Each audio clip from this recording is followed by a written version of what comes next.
अस्सलाम वालेकुम dear students, welcome to जुल्फीप्लेक्स एंड मैं हूं आपकी टीचर मिस दुआ जुल्फ़िकार। जैसा कि आपने थंबनेल में देख ही लिया होगा कि आज हम किस टॉपिक को डिस्कस करने वाले हैं, but before starting the lecture let me tell you something very important. ये lectures specially Aga Khan board के ऊपर बेस्ड हैं, but they are very beneficial for Sindh, Punjab, and federal board students. The reason is that we have used the reference book of Punjab, Federal, and Sindh board. These are the paid lectures for my students of grade 9 and 10 which are studying in Aga Khan board, जहाँ पर मैं उनको पढ़ाती हूँ biology, physics and chemistry, but I am uploading all these lectures for free for you all. Make sure कि आप इससे benefit लें, और अगर आप ये क्लासेस ज्वाइन करना चाहते हैं so you can contact on this number. Fee details आपके साथ शेयर कर दी जाएंगी। And now without wasting our time let's start the lecture.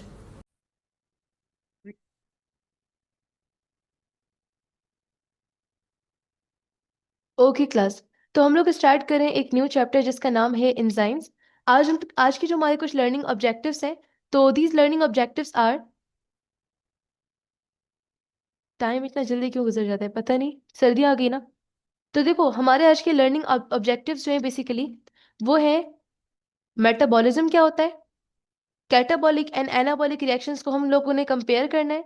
हम लोग देखेंगे कि एंजाइम्स का क्या रोल है एज बायोलॉजिकल कैटलिस्ट, एंड उसके अलावा हम लोग उनकी की कैरेक्टरिस्टिक्स को डिस्कस करेंगे।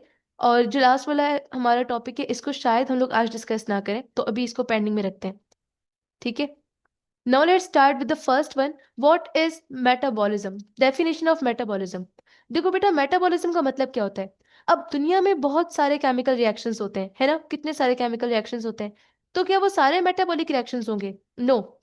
ऐसे केमिकल रिएक्शन जो लिविंग बॉडी के अंदर होते हैं, उन केमिकल रिएक्शंस को हम मेटाबॉलिक रिएक्शंस कहते हैं। ठीक है, तो metabolism is the sum of all chemical reactions that occur within the cells of living organism to maintain life. ठीक है बेटा, याद रखिएगा आप लोग, ऐसे केमिकल रिएक्शंस जो हमारी बॉडी के अंदर होते हैं ताकि हमारी बॉडी मेंटेन रह सके, हमारी जिंदगी मेंटेन रह सके, ऐसे केमिकल रिएक्शंस को हम क्या कहते हैं? मेटाबॉलिज्म। अब इन रिएक्शंस के अंदर चीजें बनती भी हैं और बेटा चीजें टूटती भी हैं। ठीक है, which it is very important for our growth, repair and energy production. For suppose अगर मेटाबॉलिज्म में कोई चीज बनती है, for example it is glucose. अब आप लोग खुद बताओ, अगर ग्लूकोज नहीं होगा तो एनर्जी कैसे होगी हमारे पास, राइट? और एक और मेटाबॉलिक रिएक्शन है। एक और बात, देखो ग्लूकोज बना है, ये बताओ कि एक ऐसा प्रोसेस, एक ऐसा रिएक्शन जिसमें ग्लूकोज बनता है, उसे क्या कहते हैं? That reaction is called.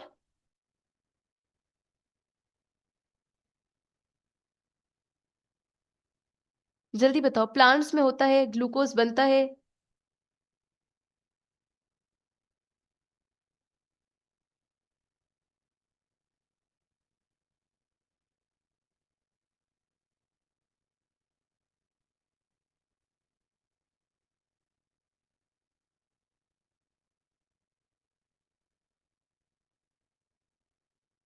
That reaction is called photosynthesis. क्या कहते हैं? फोटोसिंथेसिस। इसी तरह से एक ऐसा रिएक्शन जिसमें इसी ग्लूकोज को एनर्जी के लिए बेटा तोड़ा जाता है, ऐसे केमिकल रिएक्शन को हम कहते हैं रेस्पिरेशन। तो ये दोनों के दोनों, फोटोसिंथेसिस और रेस्पिरेशन, ये दोनों के दोनों हमारे पास मेटाबॉलिज्म की ही टाइप्स हैं। तो ये बात क्लियर हो गई, ऐसे केमिकल रिएक्शंस जो बॉडी के अंदर होते हैं उन्हें मेटाबॉलिज्म कहते हैं। मेटाबॉलिज्म में चीजें बनती भी हैं और टूटती भी हैं, और मेटाबॉलिक रिएक्शंस हमारी बॉडी के लिए बहुत ज्यादा जरूरी होते हैं। यहाँ पर कुछ नाम भी लिखे हुए हैं, ये भी देख लें कि हर लिविंग ऑर्गेनिज्म परफॉर्म करता है metabolic reaction, every living organism. ठीक है, और इन रिएक्शंस को कंट्रोल करते हैं हमारे पास एंजाइम्स, इनकी अभी हम आगे बात करते हैं। और मेटाबॉलिक रिएक्शंस की दो टाइप्स हैं, catabolic reactions and anabolic reactions. Catabolic ऐसे रिएक्शन जिसमें चीजें टूटती हैं, और एनाबॉलिक ऐसे रिएक्शन जिसमें चीजें बनती हैं। Now let me ask a question from you.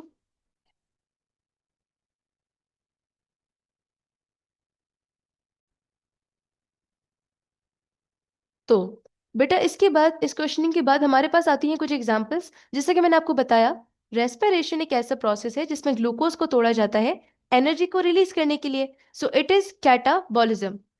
Photosynthesis एक ऐसा प्रोसेस है जिसमें ग्लूकोज को बनाया जाता है, तो इट इज एनाबॉलिज्म। ये एनाबॉलिज्म है और इसमें चीजें टूट रही, तो it is catabolism. Protein synthesis, ये बताओ कि प्रोटीन का बनना, इट इज कैटाबॉलिज्म और एनाबॉलिज्म?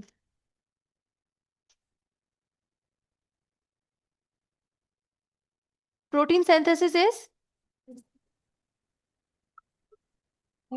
एनाबॉलिज्म। Well done. अच्छा, इसके जो एमसीक्यूज है मैं आपसे लास्ट में पूछूंगी, क्योंकि हमने अभी भी क्वेश्चनिंग किए, तो अब इसकी फाइनल क्वेश्चनिंग मैं आपसे एंड में करती हूँ।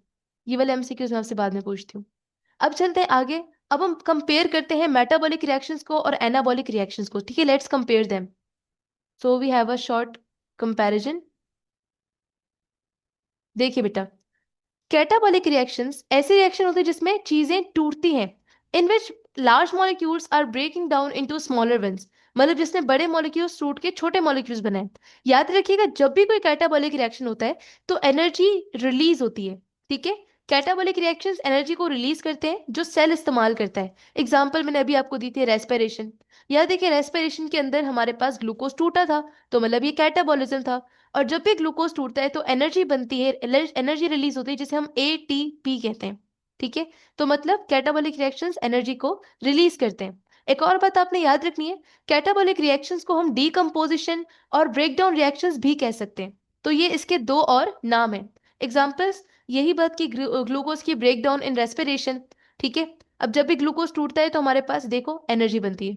इसके अलावा बेटा डाइजेशन होती है जब स्टार्च की, तो उसमें स्टार्च को तोड़ा जाता है। स्टार्च एक बड़ा कंपाउंड है, मैंने आपसे क्या कहा था स्टार्टिंग में कि कैटाबॉलिक रिएक्शन में बड़े कंपाउंड्स टूटते हैं छोटे कंपाउंड्स में। तो स्टार्च एक बड़ा कंपाउंड है, वो ग्लूकोज एक छोटे कंपाउंड में टूट जाता है, तो ये भी कैटाबॉलिक रिएक्शन हुआ। अच्छा गैस करो, अगर कैटाबॉलिक रिएक्शन में एनर्जी रिलीज होती है तो एनाबॉलिक रिएक्शन में एनर्जी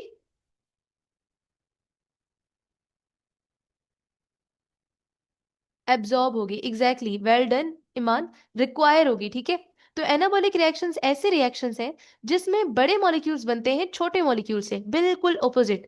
इनमें एनर्जी रिक्वायर होती है। और जैसे कैटाबॉलिक रिएक्शन का एक और नाम था डीकंपोजिशन और ब्रेकडाउन रिएक्शन, ऐसे ही एनाबॉलिक रिएक्शन का एक और नाम होता है सिंथेसिस और कंस्ट्रक्टिव रिएक्शंस। नामों को याद रखिएगा, बिकॉज मैं बोर्ड को हटाकर फिर आपसे क्वेश्चनिंग करूंगी, और आपको पता है आप लोग इसमें बोर्ड नहीं देख सकते हो। तो कैटाबॉलिक रिएक्शंस का एक और नाम क्या था, डिकम्पोजिशन और ब्रेकडाउन। और एनाबॉलिक रिएक्शंस का एक और नाम है सिंथेसिस और कंस्ट्रक्टिव रिएक्शंस। इसकी एग्जांपल है प्रोटीन को बनाना, प्रोटीन को तोड़ना हमारे पास था कैटाबॉलिक रिएक्शन, लेकिन प्रोटीन का बनना यानी कि अमाइनो एसिड्स को मिलाकर प्रोटीन जो बनता है, it is an anabolic reaction. Photosynthesis की एग्जांपल ले लो, जिसमें हम कार्बन डाइऑक्साइड और वाटर से ग्लूकोज को बनाते हैं। तो बेटा ऐसे केमिकल रिएक्शन जिसमें कोई ना कोई चीज बन रही हो, that is non anabolic reaction. Now let's ask the final MCQs from metabolic reactions. Let's see your responses. तो मेरे पास जस्ट 3 सवाल है। लेट्स सी कि आप लोग कैसे आंसर करते हो। I just want you to answer very quickly as you can. तो बताओ, metabolic reaction refers to, metabolic reaction किसे रेफर करते हैं?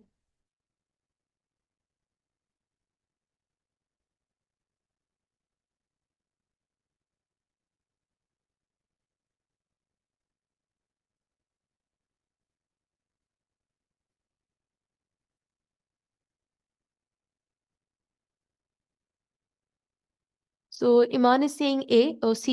Karina is saying A.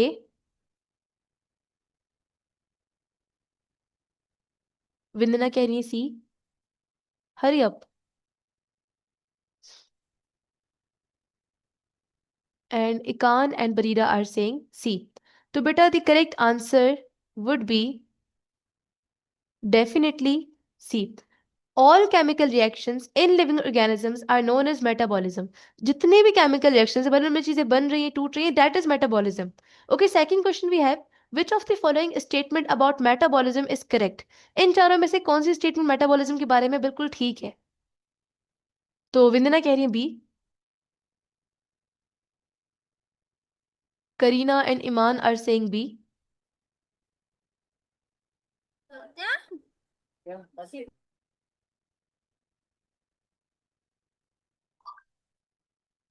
and the correct answer would be excellent class. The correct answer is B. It includes catabolism and anabolism. Okay, next question we have, which of the following does not represent a metabolic process? इन चारों में से जल्दी से guess करना आपने, it's a difficult question right. इन चारों में से कौन सा प्रोसेस मेटाबॉलिक प्रोसेस नहीं है? तो विंदना कह रही है बी, करीना कह रही है बी, ईमान कह रही है B, and the correct answer is, क्या बात है, the correct answer is B, evaporation of sweat. क्योंकि इसमें ना कोई चीज बन रही है ना कोई चीज टूट रही है, सिंपली स्वेट की एवोपरेशन हो रही है। Well done निकान। ओके, तो हमारे पास यही करेक्ट आंसर है। अब हमने दो एस लॉज कंप्लीट किए कि मेटाबॉलिक रिएक्शंस क्या होते हैं, और हमने एनाबॉलिक और कैटाबॉलिक रिएक्शंस को अच्छे से कंपेयर किया है। अब हम चलते हैं हमारे मेन टॉपिक पर, दैट इज बेसिकली एंजाइम्स। तो बात करते हैं एंजाइम्स की। क्लास, एंजाइम्स हमारे पास ऐसे प्रोटीन्स होते हैं जो किसी भी रिएक्शन को कैटालाइज करते हैं। कैटालाइज का मतलब होता है स्पीड अप करना, स्पीड को बढ़ाना।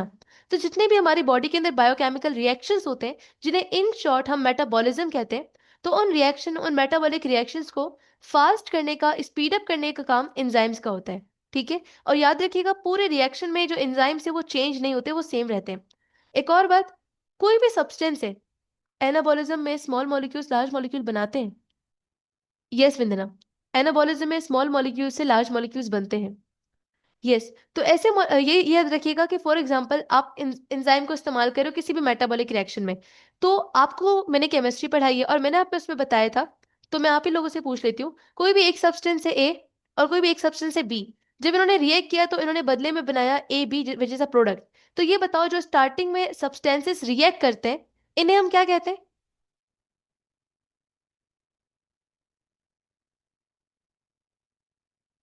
इन्हें हम कहते हैं, एक्सेलेंट विंदना, एक्सेलेंट ईमान, इन्हें हम रिएक्टेंट्स कहते हैं। तो ऐसे मॉलिक्यूल्स जो एंजाइम के साथ रिएक्ट करते हैं, ठीक है। What happened?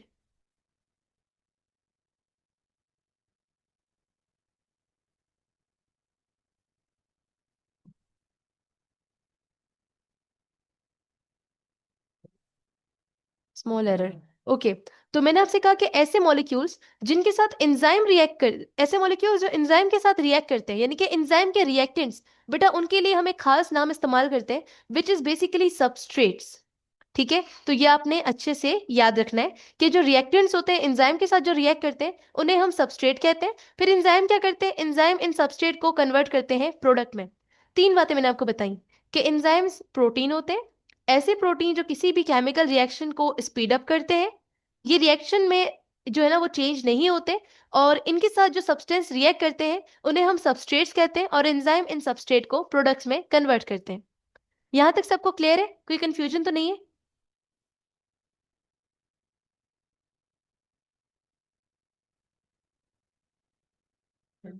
कोई सवाल आपके माइंड में आ रहा है? If yes you can ask me. Clear है? गुड।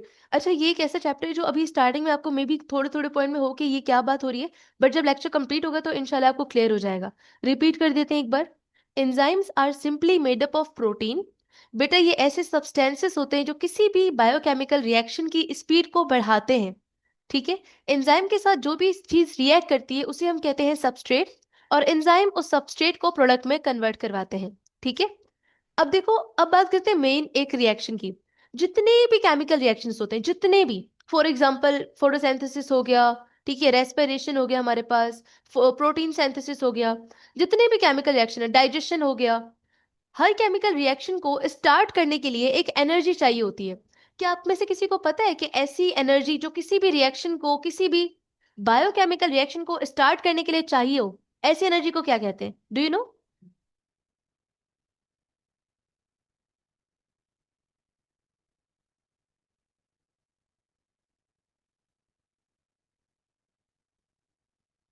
तो बेटा ऐसी एनर्जी को हम कहते हैं एक्टिवेशन एनर्जी। ठीक है, याद रखिएगा। Well done Vindana and Iman and Kareena. किसी भी रिएक्शन को स्पीड अप करने के लिए जो हमें एनर्जी चाहिए होती है उसे हम कहते हैं एक्टिवेशन एनर्जी। तो हम कहते हैं कि एक्टिवेशन की डेफिनेशन क्या है? एक्टिवेशन एनर्जी को डिफाइन करते हैं as the minimum energy which is required to start a reaction. किसी भी रिएक्शन को स्टार्ट करने के लिए हमें जो एनर्जी चाहिए होती है उसे हम एक्टिवेशन एनर्जी कहते हैं। ठीक है, अब एंजाइम्स क्या करते हैं? मैंने आपसे कहा ना कि एंजाइम्स रिएक्शन को स्पीड अप करते हैं। आपके माइंड में आ रहा होगा कि स्पीड अप कैसे करते हैं, मतलब एंजाइम्स ऐसा क्या करते हैं कि रिएक्शन जल्दी हो जाता है। तो यही चीज मैं आपको समझाती हूँ। फॉर सपोज बेटा मेरे पास एक प्रोसेस हो रहा था विच इज डाइजेशन। सही है, डाइजेशन का प्रोसेस हो रहा था। अब डाइजेशन में होना क्या था कि स्टार्च एक कंपाउंड है, ठीक है, उसको कन्वर्ट होना था ग्लूकोज के अंदर। इजी बात है, स्टार्च बेटा एक कंपाउंड है, शुगर का बड़ा कंपाउंड, एक लार्ज कंपाउंड, और ग्लूकोज एक छोटा कंपाउंड है। समझ तो आप गए होंगे कि कैटाबॉलिज्म की बात हो रही है। तो खैर ये डाइजेशन का प्रोसेस है।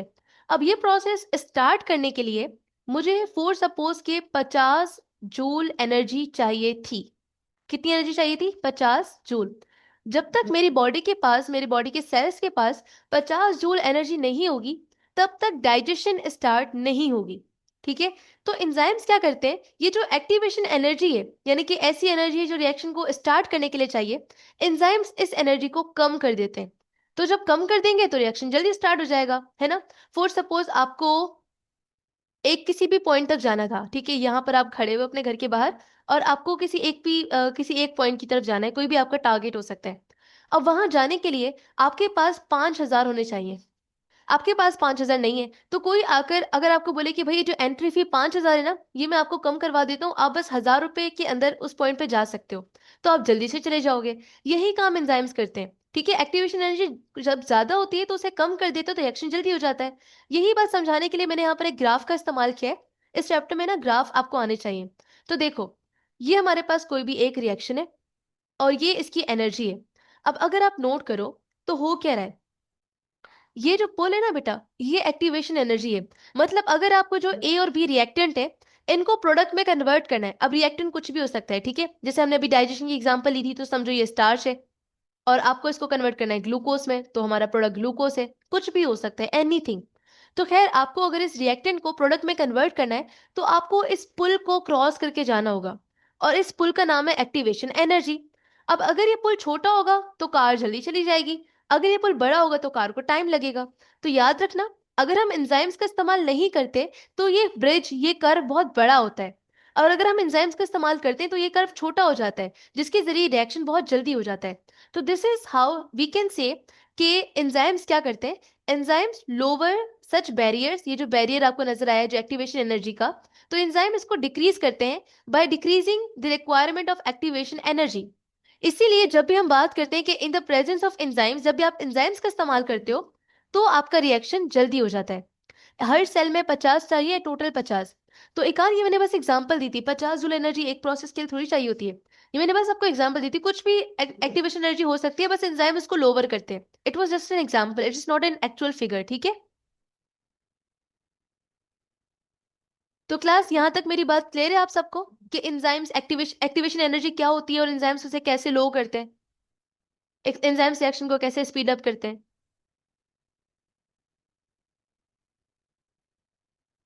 सबको क्लियर है? गुड। एक और बात, ये थोड़ी सी हमारे पास सेकंड लास्ट बात है, लेकिन थोड़ी सी कॉम्प्लेक्स है, तो इसको जरा गौर से सुनना, ठीक है। तो इसके लिए मुझे थोड़ा सा ड्रॉ करना पड़ेगा, तो हम इसको इरेज कर लेते हैं। अब मेरी बात आपने सुननी है बहुत एहतियात से, ठीक है। ये समझ नहीं आया तो फिर आपको चैप्टर डिफिकल्ट लगेगा। अब फॉर सपोज हमारे पास ये एक प्यारा सा एंजाइम है, let let me draw it this, इससे ड्रॉ करते हैं। तो ये हमारे पास एक प्यारा सा एंजाइम है, ठीक है।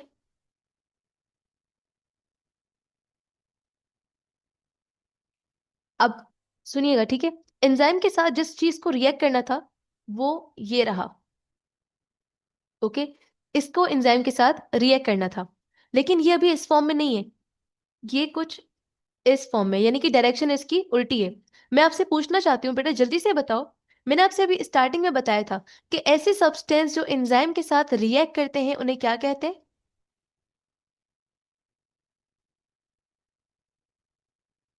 जल्दी बताना है। ऐसे सब्सटेंसेस जो एंजाइम के साथ रिएक्ट करते हैं उन्हें क्या कहते हैं? Well done. उन्हें सबस्ट्रेट्स कहते हैं। अब एंजाइम एक्टिवेशन एनर्जी को कैसे कम करते हैं, तो ये बात सुनिएगा। एंजाइम्स एक्टिवेशन एनर्जी को कुछ तरीकों से लो करते हैं। सबसे पहली बात क्या हो सकता है कि वो सबस्ट्रेट की शेप को अल्टर करें and reduce the requirement of energy for this change. For suppose के एक रिएक्शन हो रहा था, ठीक है। अब उस रिएक्शन में जो सबस्ट्रेट है उसकी शेप थोड़ी सी ना यूं है, इस तरीके से, लेकिन होनी कुछ ऐसे चाहिए थी। तो एंजाइम्स ने क्या किया, अगर फर्स्ट शेप की बात करेंगे तो बेटा फर्स्ट शेप के साथ रिएक्शन करने में ज्यादा एनर्जी चाहिए थी, ओके। यस, तो फर्स्ट शेप के साथ एनर्जी रिएक्शन करने में ज्यादा एनर्जी चाहिए थी। तो हो सकता है कि एंजाइम्स सबस्ट्रेट की शेप को अल्टर करें, ठीक है, सबस्ट्रेट की शेप को चेंज करें। एक ये पॉइंट आपने याद रखना है। कंफ्यूज बिल्कुल नहीं होना, ये वाले पॉइंट्स हम आगे पढ़ते जाएंगे कि क्या क्या होता है। अभी आपने बस ये याद करना है कि कैसे करते हैं। तो एक्टिवेशन एनर्जी को कम करने के लिए हो सकता है कि वो सबस्ट्रेट की शेप को चेंज करे, जिससे एक्टिवेशन एनर्जी की रिक्वायरमेंट कम हो जाएगी। सेकंड ये कि हो सकता है वो जो सबस्ट्रेट के ऊपर चार्ज है, think there is a call.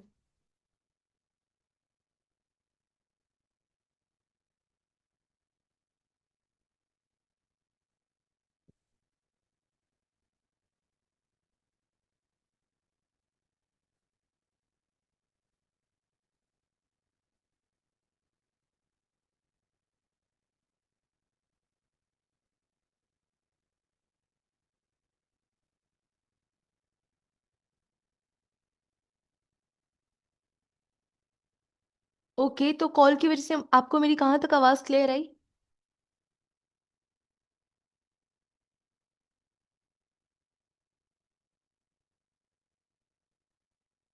Yes class, सारे पॉइंट सुने आपने? अच्छा, आवाज कट रही थी ना।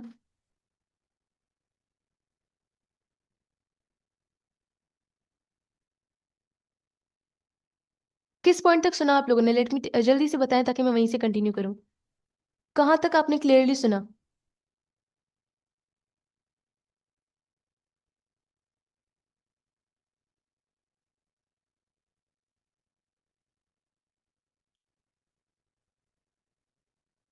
ये कि enzymes lower the activation energy in several ways, यहां से बताऊं?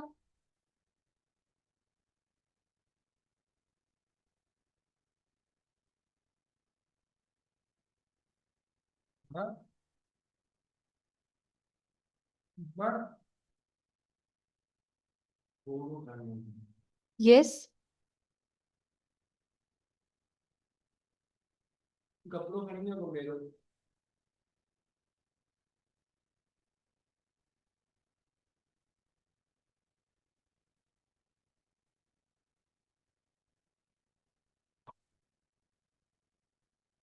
Okay, so let's continue. मैं आपको ये बता रही थी कि एंजाइम सब जो एक्टिवेशन एनर्जी है उसको कैसे चेंज करते हैं, कैसे कम करते हैं। तो बेटा बस 3 मेथड्स आपने याद रखने हैं, ठीक है? Just remember the 3 methods. पहला, कि एंजाइम्स एक्टिवेशन एनर्जी को कम करते हैं by changing the shape of substrate, substrate की शेप को चेंज करके। First method. सेकंड मेथड ये है कि एंजाइम्स एक्टिवेशन एनर्जी की जरूरत को कम कर सकते हैं by managing the charge on substrate, ठीक है? बाय मैनेजिंग और डिस्टरप्टिंग, जो भी आप बोलो, by managing the charge on substrate. एक हो गया सबस्ट्रेट की शेप को चेंज करके, दूसरा सबस्ट्रेट के चार्ज को चेंज करके, और थर्ड कि सबस्ट्रेट की डायरेक्शन को सही करके। 3 मेथड्स याद रखिएगा। Repeat one by one. पहला मेथड क्या है क्लास?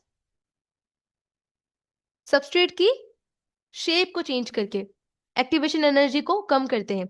सेकंड, के सबस्ट्रेट के चार्जेस को चेंज करके एक्टिवेशन एनर्जी को कम करते हैं। और थर्ड, कि सबस्ट्रेट की ओरिएंटेशन या सबस्ट्रेट की डायरेक्शन को चेंज करके एक्टिवेशन एनर्जी को कम करते हैं। ठीक है, ये तीनों पॉइंट्स हम लोग जब कल कैरेक्टरिस्टिक्स ऑफ एंजाइम्स पढ़ेंगे तो उसमें हम इनके एग्जांपल्स को भी डिस्कस करेंगे, ठीक है? अभी के लिए आपने मेथड्स याद रखने हैं। आज के लेक्चर की आखिरी बात, एंड दैट इज एंजाइम्स हमारे पास कैटेगराइज होते हैं ऑन द बेसिस ऑफ कि वो कहाँ पे काम करते हैं। अगर एंजाइम सेल के अंदर काम करेंगे तो हम कहते हैं ये इंट्रा सेल्यूलर एंजाइम्स है, और अगर एंजाइम सेल के बाहर काम करते हैं तो हम कहते हैं ये एक्स्ट्रा सेल्यूलर एंजाइम्स हैं। क्लियर?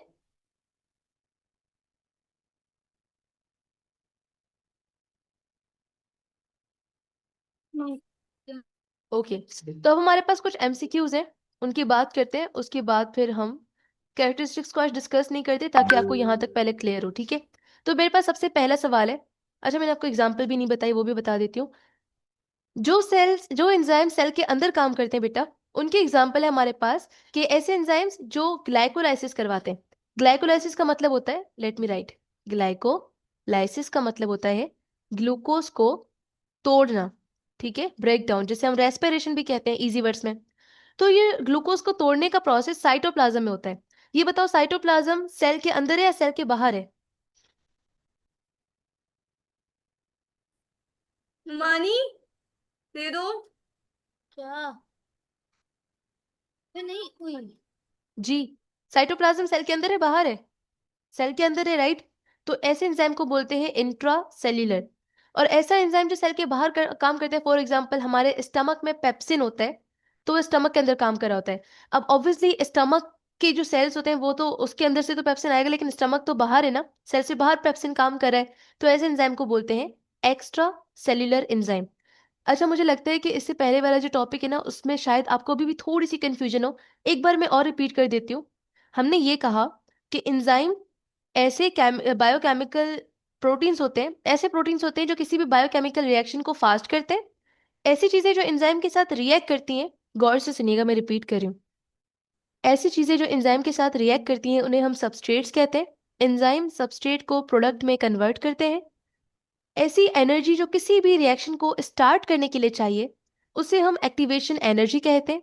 जब एक्टिवेशन एनर्जी ज्यादा होती है तो रिएक्शन स्लो होता है, और जब एक्टिवेशन एनर्जी कम होती है तो रिएक्शन जल्दी होता है। इसीलिए एंजाइम्स एक्टिवेशन एनर्जी को कम करते हैं ताकि रिएक्शन जल्दी हो जाए। और इस एक्टिवेशन एनर्जी को कम करने के लिए तीन मेथड्स इस्तेमाल करते हैं।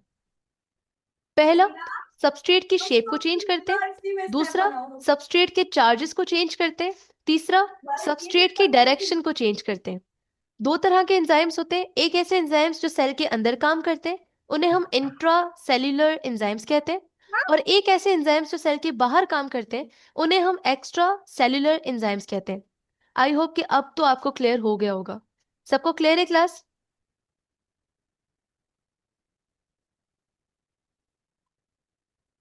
Okay, so we have the MCQs. तीन सवाल है मेरे पास, ठीक है? पहला सवाल है, अगर एक एंजाइम किसी भी रिएक्शन को when an enzyme catalyse a reaction, जब भी एंजाइम किसी रिएक्शन को कैटेलाइज करता है, स्पीड अप करता है, तो सबसे पहले वो क्या करता है?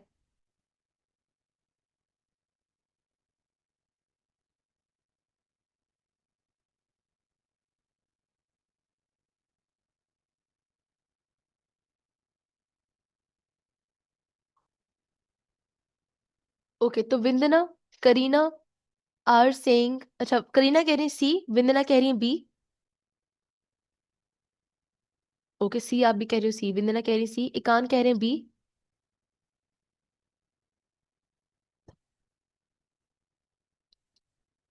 ईमान कह रही है सी, बरीरा कह रही है बी। ओके, तो हमारे पास बी के भी वोट्स हैं और सी के भी वोट्स हैं, सी के थोड़े ज्यादा हैं। तो मैं आपको बता दूं, class the correct answer would be, I know कि बी में थोड़ी सी कंफ्यूजन हो रही है, but the correct answer is C. Enzymes किसी भी रिएक्शन को स्पीड अप करते हैं, और ये बात हमने की कि एक्टिवेशन एनर्जी को कम करके, है ना? मैंने आपसे कहा कि अगर एक्टिवेशन एनर्जी ज्यादा होगी तो केमिकल रिएक्शन स्लो होगा, एक्टिवेशन एनर्जी कम होगी तो रिएक्शन जल्दी होगा। इसलिए एंजाइम्स एक्टिवेशन एनर्जी को कम करते हैं, ठीक है? सेकंड क्वेश्चन, अगर दो रिएक्शन है, दोनों के दोनों सेम अमाउंट ऑफ एनर्जी को रिलीज करें overall, but one occurs much faster in the presence of enzymes, the faster reaction. तो ये उसी से रिलेटेड एक बात है, तो लेट्स सी कि इसमें आप लोग क्या कहते हैं। अगर दो reaction same amount of energy को रिलीज करें ओवरऑल, लेकिन एक रिएक्शन थोड़ा जल्दी हो रहा है क्योंकि इसमें एंजाइम का इस्तेमाल हो रहा है, तो जो रिएक्शन जल्दी हो रहा है उसमें ऐसा क्या खास हो रहा है? तो करीना कह रही है बी बी, विंदना कह रही है बी बी बी बी। इतना श्योर हो आप लोग? बरीरा कह रही है बी, ईमान कह रही है B, and the correct answer would be, Ekan कह रहे हैं B, and the correct answer is excellent B, has a lower activation energy due to enzyme. जो रिएक्शन जल्दी हो रहा है वो इसीलिए जल्दी हो रहा है क्योंकि इसमें एंजाइम का इस्तेमाल हो रहा है, and that is the reason कि वो रिएक्शन जल्दी हो रहा है। आखिरी सवाल ये बताओ, which of the following pairs correctly matches the enzyme with its function? तो भी मुझे ऑप्शन समझाने पड़ेंगे। एक एंजाइम है अमाइलेज, ये ग्लूकोज को ब्रेक डाउन करता है इनसाइड सेल, और इसके साथ लिखा हुआ है इंट्रा सेल्यूलर। तो आपको बताना है कि क्या ये बात सही है या नहीं। सेकेंड है पेप्सिन, और ये एक्स्ट्रा सेल्यूलर है, ये प्रोटीन को डाइजेस्ट करता है इन स्टमक, ठीक है? कैटलेज ये एक्स्ट्रा सेल्यूलर है, ये ब्रेक डाउन करता है टॉक्सिन्स को इन ब्लड प्लाज्मा। ट्रिप्सिन ये इंट्रा सेल्यूलर है, ये वर्क करता है in mitochondria to release energy. तो करीना कह रही है बी, ईमान कह रही है बी,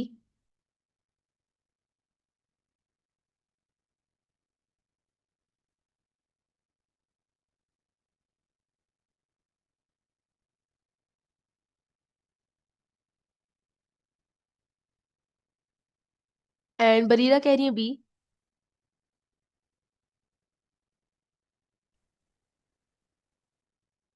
जल्दी जल्दी आंसर करें। आपको जस्ट नाम नहीं देखना, ठीक है, टाइप भी देखना है और फंक्शन भी देखना है, थोड़ा सा फंक्शन को भी देखना।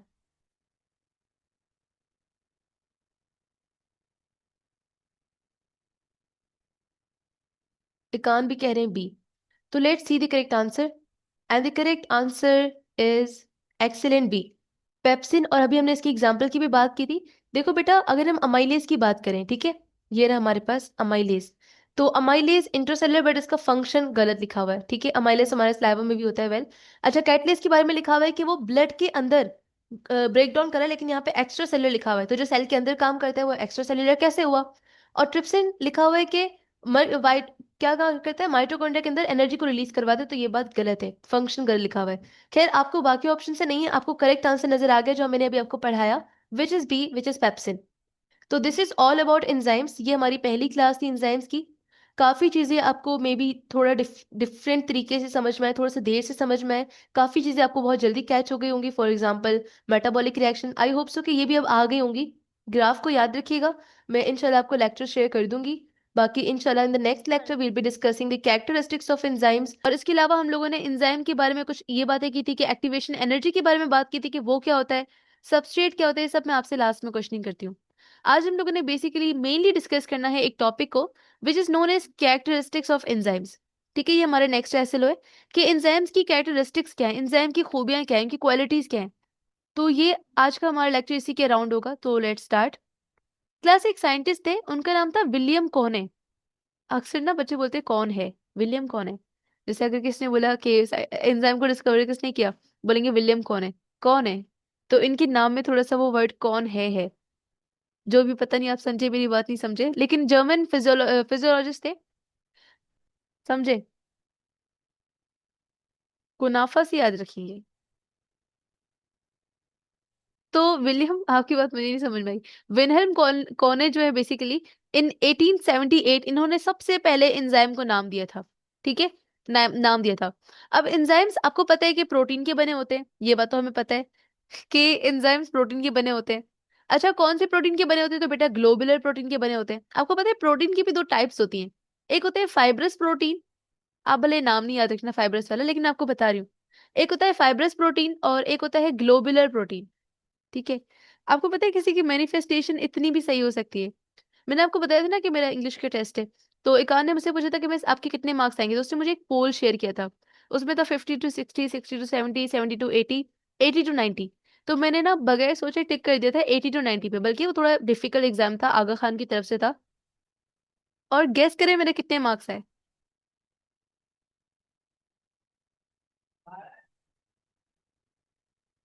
I literally got 90 out of 100।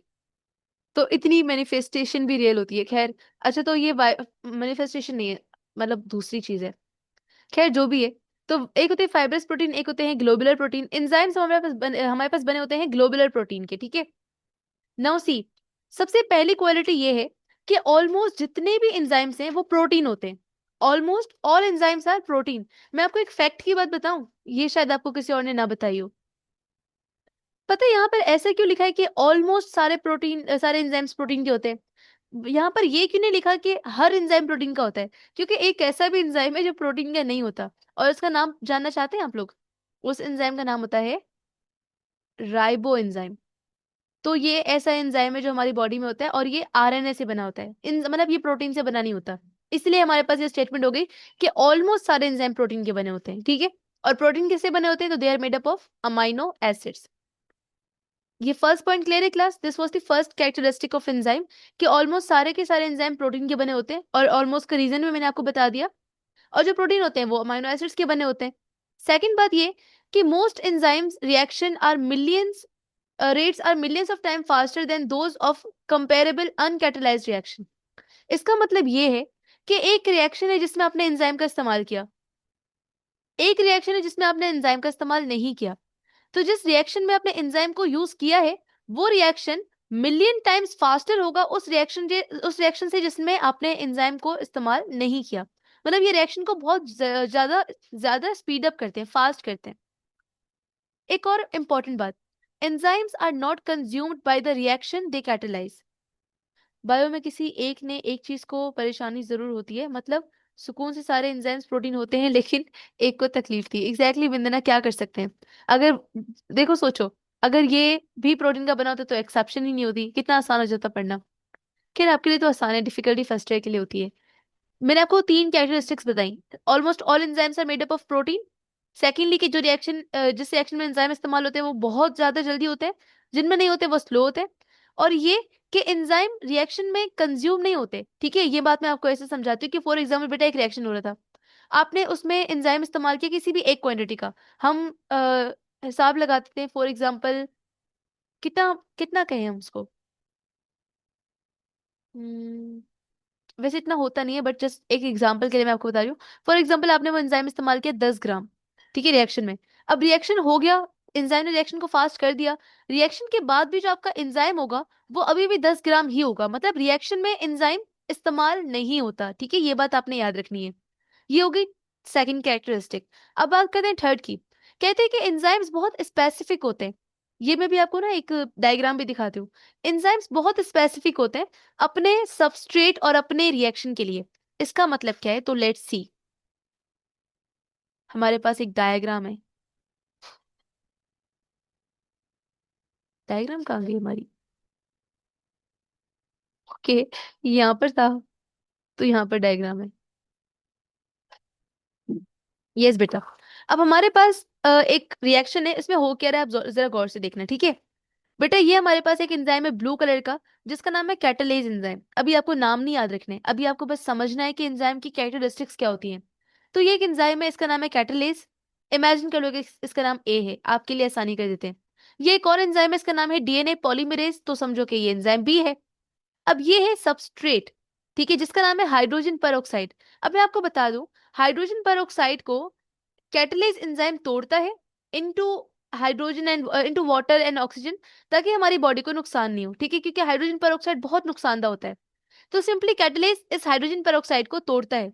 अब याद रखना, कभी भी ये जो हाइड्रोजन पेरोक्साइड है, इसको तोड़ने का काम डीएनए पॉलीमरेज नहीं करेगा।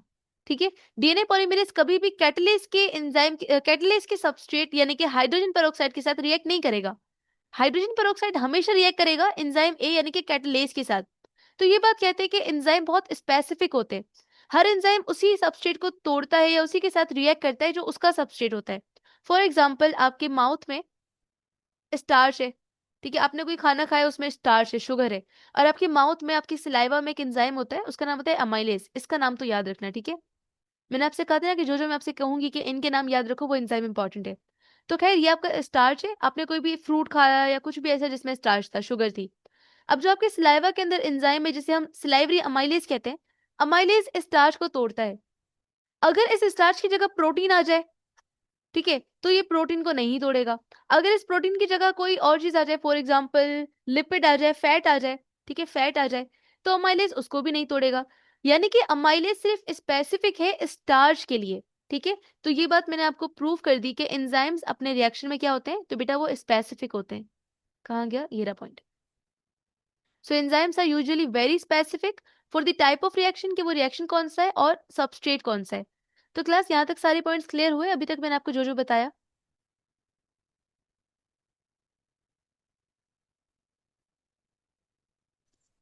जी। Okay good. The next thing is, एक एंजाइम है, ठीक है, क्या एंजाइम पूरा की पूरा रिएक्ट करता है, तो बेटा नहीं। एंजाइम के अंदर एक खास जगह होती है, सिर्फ वहां पे रिएक्शन होता है। तो only a small portion of enzyme molecule is directly involve in catalysis. Catalysis का मतलब होता है रिएक्शन को स्पीड अप करना। तो रिएक्शन को स्पीड अप करने के लिए जो एंजाइम के अंदर एक जगह होती है, बस वहीं पर रिएक्शन होता है, और उस कैटालाइटिक रीजन को हम कहते हैं एक्टिव साइट। ठीक है, अब ये एक्टिव साइट भी मैं आपको दिखा देती हूँ। तो बेटा देखो, ये ग्रीन कलर का आपके पास एक एंजाइम है, और ये ब्लू कलर का आपके पास सबस्ट्रेट है। अभी जो सबस्ट्रेट है वो कहीं और रिएक्शन नहीं करेगा एंजाइम के पूरे मॉलिक्यूल के साथ नहीं करेगा, बल्कि वो इस एक खास जगह पर ही रिएक्शन करेगा, और इस खास जगह को हम कहते हैं active site.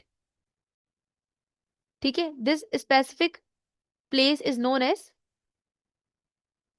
Active site. Active site की डेफिनेशन क्या है, तो एक्टिव साइट एक स्पेसिफिक रीजन होता है एंजाइम के अंदर जहां पर सबस्ट्रेट यानी कि रिएक्टेंट बाइंड करता है और केमिकल रिएक्शन होता है।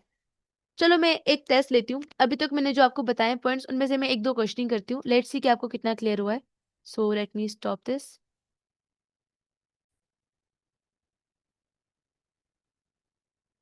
क्या कह रही है मिंदना? अच्छा वो नहीं पूछा मैंने, कौन है नहीं पूछा। तो कौन से साइंटिस्ट ने हमारे पास एंजाइम्स को नाम दिया था? कौन है? क्या बात है। कहते हैं ना कि अच्छी जितनी भी बातें बताओ वो नहीं याद करते, कोई एक फनी बात बता दो बस वो याद कर लेते हो। नहीं, अच्छी बात है, ये भी अच्छी बात है। आगे चलते हैं। कहते हैं कि एंजाइम्स की प्रोडक्शन को, मतलब कि बेटा एंजाइम्स के रिएक्शन को हम लोग बढ़ा भी सकते हैं और कम भी कर सकते हैं। ठीक है, एंजाइम की एक्टिविटी को हम रेगुलेट कर सकते हैं। फॉर एग्जाम्पल, अगर मुझे किसी रिएक्शन में, मेरी आवाज कट रही है ईमान, सिर्फ आप, बाकी सबको आवाज क्लियर आ रही है? यस मिस, क्लियर है। ओके, ईमान नेटवर्क इशू होगा। अच्छा, तो कहते हैं कि अगर हमें किसी रिएक्शन की स्पीड को बढ़ाना है, मतलब अगर हमें किसी रिएक्शन में एंजाइम को और बढ़ाना है, ठीक है, तो हम उसमें ऐड कर देते हैं एक्टिवेटर। ठीक है, एंजाइम की एक्टिविटी को भी हम रेगुलेट कर सकते हैं। अगर हम एक्टिवेटर डालेंगे तो वो रिएक्शन और जल्दी होगा और ज्यादा होगा। और अगर मैं उस रिएक्शन को रोकना चाहती हूँ, मैं एंजाइम को रोकना चाहती हूँ, तो मैं इस्तेमाल करूंगी इनहिबिटर का। ठीक है, ये बात भी आपने याद रखनी है। एंजाइम की एक्टिविटी को बढ़ाने के लिए भी यूज एक्टिवेटर, एंड एंजाइम की एक्टिविटी को कम करने के लिए भी use inhibitor. Clear, easy point. अब आते हैं थोड़े मुश्किल पॉइंट की तरफ। कहते हैं कि एंजाइम्स को कभी कभी दूसरे एडिशनल कंपोनेंट्स भी चाहिए होते हैं साथ में काम करने के लिए। मतलब एंजाइम कभी कभी सिर्फ अकेले काम नहीं करते, बल्कि उनको कोई ना कोई साथी, कोई ना कोई पार्टनर भी चाहिए होता है फॉर वर्किंग। अब ऐसा होता है कि एंजाइम्स को जो पार्टनर्स चाहिए basically, they are non protein. समझ रहे हैं आप लोग? Yes Vandana, what's your question?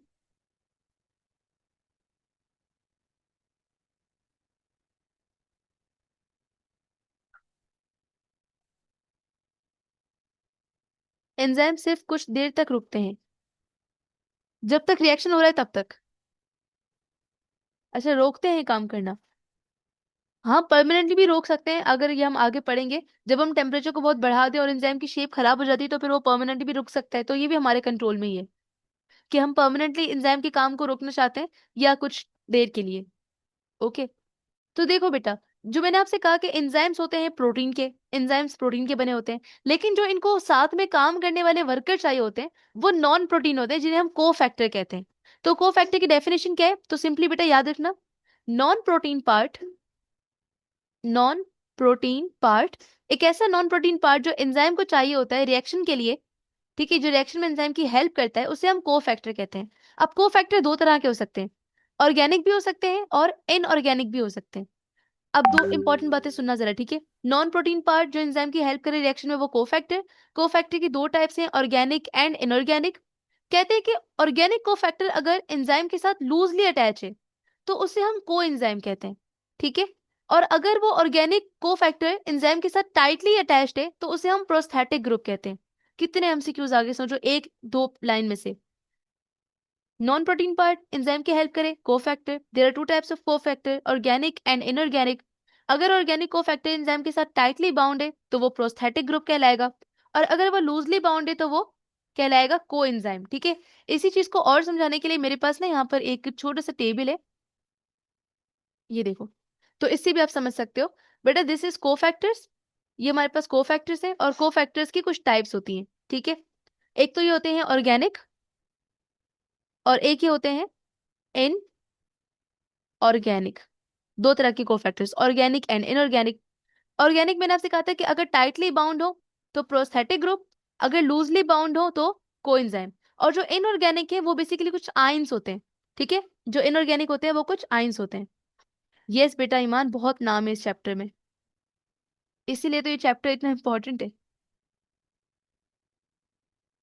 But don't don't worry, आपको भी याद हो जाएंगी टर्म्स इंशाल्लाह, इसी लेक्चर के एंड में हो जाएंगी, डोंट वरी। यहां तक हमारे पास कंप्लीट हो गई एंजाइम की सारी कैरेक्टरिस्टिक। अब बस एक चीज रहती है, वो है मेटाबॉलिक पाथवे। पता है, मैंने अभी फर्स्ट ईयर को एंजाइम चैप्टर पढ़ाया था ना अभी पिछले दिनों, तो इसीलिए फिर मैंने सोचा कि मेटाबॉलिक पाथवे आपको भी थोड़ा अच्छे से पढ़ा देते हैं। टेबल दिखाऊं एक मिनट के लिए? दिखा देती हूँ, ये रहा।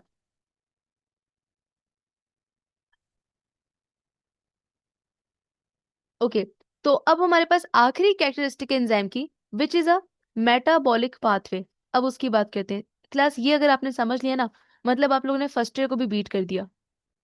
मेटाबॉलिक पाथवे क्या होता है? फर्स्ट ईयर में तो बहुत डिटेल में था, आपको मैं थोड़ा सिंपल सिंपल समझाती हूँ। देखो हुआ क्या, सबसे पहले ये हमारे पास है एंजाइम नंबर 1, फोकस करना है, ठीक है। This is enzyme number 1। अब एंजाइम नंबर 1 के पास कोई भी ये एक सबस्ट्रेट आता है जो ग्रीन कलर का आपको नजर आ रहा है। सबस्ट्रेट का मतलब कि ऐसा कंपाउंड जो एंजाइम के साथ आके रिएक्ट करेगा। अब बेटा इस सबस्ट्रेट ने आकर एंजाइम के साथ रिएक्ट किया, एंजाइम ने इस सबस्ट्रेट को कन्वर्ट किया इनटू प्रोडक्ट, तो वो प्रोडक्ट है हमारे पास ए। लेकिन ये ए फाइनल प्रोडक्ट नहीं था, ठीक है। फाइनल प्रोडक्ट ये ए नहीं है, अभी भी प्रोडक्ट जो इस प्रोडक्ट मतलब इस सबस्ट्रेट को प्रोडक्ट में कन्वर्ट के लिए करने के लिए हमें फिर दूसरे एंजाइम की हेल्प लेनी पड़ी। तो ये जो सबस्ट्रेट ए था, ठीक है, ये ग्रीन वाला जिसको एंजाइम 1 ने प्रोडक्ट में कन्वर्ट किया, अब ये प्रोडक्ट दूसरे एंजाइम के पास जाता है और एज ए सबस्ट्रेट अटैच हो जाता है। फिर ये दूसरा एंजाइम अगेन इसको प्रोडक्ट नंबर बी में कन्वर्ट करता है, बट ये भी फाइनल प्रोडक्ट नहीं है। फिर ये अगेन बी जाता है तीसरे एंजाइम के पास, उससे अटैच होता है और फिर जाके हमारे पास फाइनली एंड प्रोडक्ट बनता है। तो इसका इन शॉर्ट मतलब ये है कि अगर हमारे पास एंजाइम जो है, अगर एक सबस्ट्रेट जो है वो पहले एंजाइम के पास जाए, फिर दूसरे एंजाइम के पास जाए, फिर तीसरे एंजाइम के पास जाए, तो इस पूरे रास्ते को हम बोलते हैं मेटाबॉलिक पाथवे। क्या कहते हैं? Metabolic pathway. Yes, metabolic pathway. तो यही पॉइंट यहाँ पर लिखा हुआ था शॉर्टली, जो मैंने आपको डायग्राम के जरिए समझाया है कि यहाँ पर क्या लिखा है, several enzymes can work together. Highlight करते हैं, रुको, इसको इंपॉर्टेंट पॉइंट है ना। Several enzymes can work together in a specific order, creating metabolic pathway. बहुत सारे एंजाइम आपस में एक साथ काम करते हैं, उसे हम metabolic pathway कहते हैं। In metabolic pathway, one enzyme takes the product of another enzyme as a substrate. ऐसे ही हुआ था ना कि पहले एंजाइम का जो प्रोडक्ट था वो दूसरे एंजाइम के पास एज ए सबस्ट्रेट गया था, and after the reaction the product is finally pass to the next enzyme. तो इस तरीके से अलग अलग एंजाइम्स तक जाते जाते हैं और इस रास्ते को हम मेटाबॉलिक पाथवे कहते हैं। तो लेट्स कवर दिस लेक्चर, जो आज हमने सारी कैरेक्टरिस्टिक्स पढ़ी एंजाइम की। 1878 में विलियम कॉर्ने ने हमारे पास एंजाइम को नाम दिया था, एंजाइम्स आर ग्लोबुलर प्रोटीन्स। ठीक है, ये बने होते हैं प्रोटीन्स के, और अमाइनो एसिड्स, प्रोटीन बने होते हैं अमाइनो एसिड्स के। कहते हैं कि ऑलमोस्ट सारे एंजाइम प्रोटीन है, ठीक है, और प्रोटीन बने होते हैं अमाइनो एसिड्स के। एंजाइम्स किसी भी रिएक्शन को कैटलाइज करते हैं, तो जो रिएक्शन में एंजाइम इस्तेमाल होते हैं वो रिएक्शन जल्दी होते हैं, और जिनमें नहीं होते वो स्लो होते हैं। कहते हैं कि एंजाइम कभी भी किसी रिएक्शन में कंज्यूम नहीं होते, ठीक है। और एंजाइम बहुत स्पेसिफिक होते हैं कि एक एंजाइम अपने ही सबस्ट्रेट के साथ रिएक्ट करता है, किसी और सबस्ट्रेट के साथ रिएक्ट नहीं कर सकता। यही बात, एंजाइम के अंदर एक ऐसी जगह होती है जहां पे रिएक्शन होता है, इसे हम एक्टिव साइट कहते हैं। अगर हम एंजाइम की एक्टिविटी को बढ़ाना चाहते हैं तो हम इस्तेमाल करते हैं एक्टिवेटर का, और अगर हम कम करना चाहते हैं तो हम इस्तेमाल करते हैं इनहिबिटर का। एंजाइम के अंदर कभी कभी एक नॉन प्रोटीन पार्ट भी होता है जो एंजाइम की हेल्प करता है, उसे हम कोफैक्टर कहते हैं। कोफैक्टर ऑर्गेनिक भी हो सकता है और इनऑर्गेनिक भी हो सकता है। अगर ऑर्गेनिक कोफैक्टर एंजाइम के साथ टाइटली बाउंड है तो उसे हम प्रोस्थेटिक ग्रुप कहते हैं, और अगर लूजली बाउंड है तो उसे हम कोएंजाइम कहते हैं। और जो इनऑर्गेनिक होते हैं हमारे पास कोफैक्टर्स, वो कुछ आइंस होते हैं, ठीक है, सिंपल आइंस होते हैं। अब हमारे पास आ जाते हैं आपके एमसीक्यूज। तो are you ready class? Before MCQ एक और चीज भी है।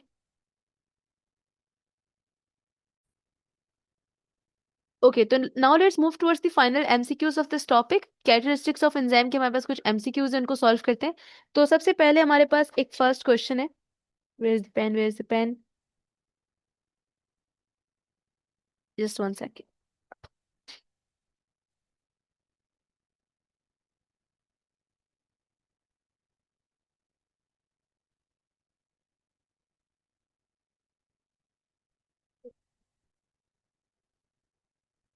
ओके, मिल गया। तो हमारे पास पहला एमसीक्यू है कि which statement best explains why enzymes are reusable. Enzymes reusable होते हैं, ये कौन सी स्टेटमेंट बेस्ट एक्सप्लेन करती है? तो मैमा कह रही सी, बरीरा कह रही सी, हरी अप क्लास, ईमान कह रही सी। मैं 3-4 रिस्पॉन्सेज पे आंसर बता दूंगी, ठीक है। So the correct answer is excellent C, they remain chemically unchanged after the reaction. मैंने आपसे क्या कहा था कि एंजाइम रिएक्शन में हिस्सा नहीं लेते हैं, वो बस रिएक्शन को स्पीड अप करते हैं। नेक्स्ट क्वेश्चन है हमारा, active site of an enzyme is best described. मैंने आपको एक्टिव साइट की डेफिनेशन बताई थी, तो विच ऑप्शन? उमेमा कह रही सी, भूरिया कह रही सी, विंदना कह रही सी, करीना कह रही सी, बरीरा कह रही सी, ईमान कह रही C, and the correct answer is C, the reason of enzyme where the substrate fits and the reaction occur, एक ऐसी जगह जहाँ पे सबस्ट्रेट फिक्स होता है और मेनली रिएक्शन होता है, उसे ही हम एक्टिव साइट कहते हैं। Next question, which statement about enzymes cofactor is correct? Cofactor के बारे में कौन सी स्टेटमेंट ठीक है? तो मैमा कह रही है B. Okay, Umaima, Kareena, Bareera and Vindana are saying B, and the correct Huriya भी कह रही B, and the correct answer is also B. Cofactors बेटा नॉन प्रोटीन कंपाउंड्स होते हैं जो एंजाइम की एक्टिविटी के लिए रिक्वायर्ड होते हैं। आखिरी सवाल, which statement about metabolic pathway is true?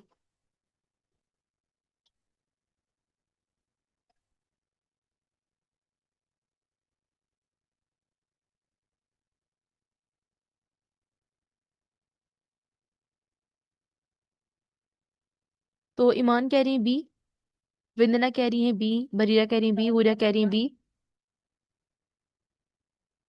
And the correct answer would be B. Product of one reaction often serves as the substrate for the next one, और यही बात हमने भी डायग्राम में की थी। तो क्या बात है क्लास, आप लोग तो जीनियस हो गए हो, सारे सवालों के जवाब सही दिए, आपको टर्म्स याद भी हो गई हैं, इट्स वेरी गुड। एक मैं आखिरी सवाल कर लूं, आप मैंने विंदना से नहीं किया था ना, तो इस क्वेश्चन का आंसर अगर विंदना सबसे पहले करती है तो मतलब विंदना इज अ जीनियस। एग्जैक्टली मैमा, मैंने नोट किया, पता है आपको। तो चलो पहला आखिरी सवाल है, अगर देखो कोफैक्टर की दो टाइप्स थे, ऑर्गेनिक कोफैक्टर और इनऑर्गेनिक कोफैक्टर। अगर जो ऑर्गेनिक कोफैक्टर है हमारे पास वो एंजाइम के साथ टाइटली बाउंड है, तो ऐसे ऑर्गेनिक कोफैक्टर को हम क्या कहते हैं? अगर वो एंजाइम के साथ टाइटली बाउंड है तो विंदना जीत गई आप। The correct answer is prosthetic group.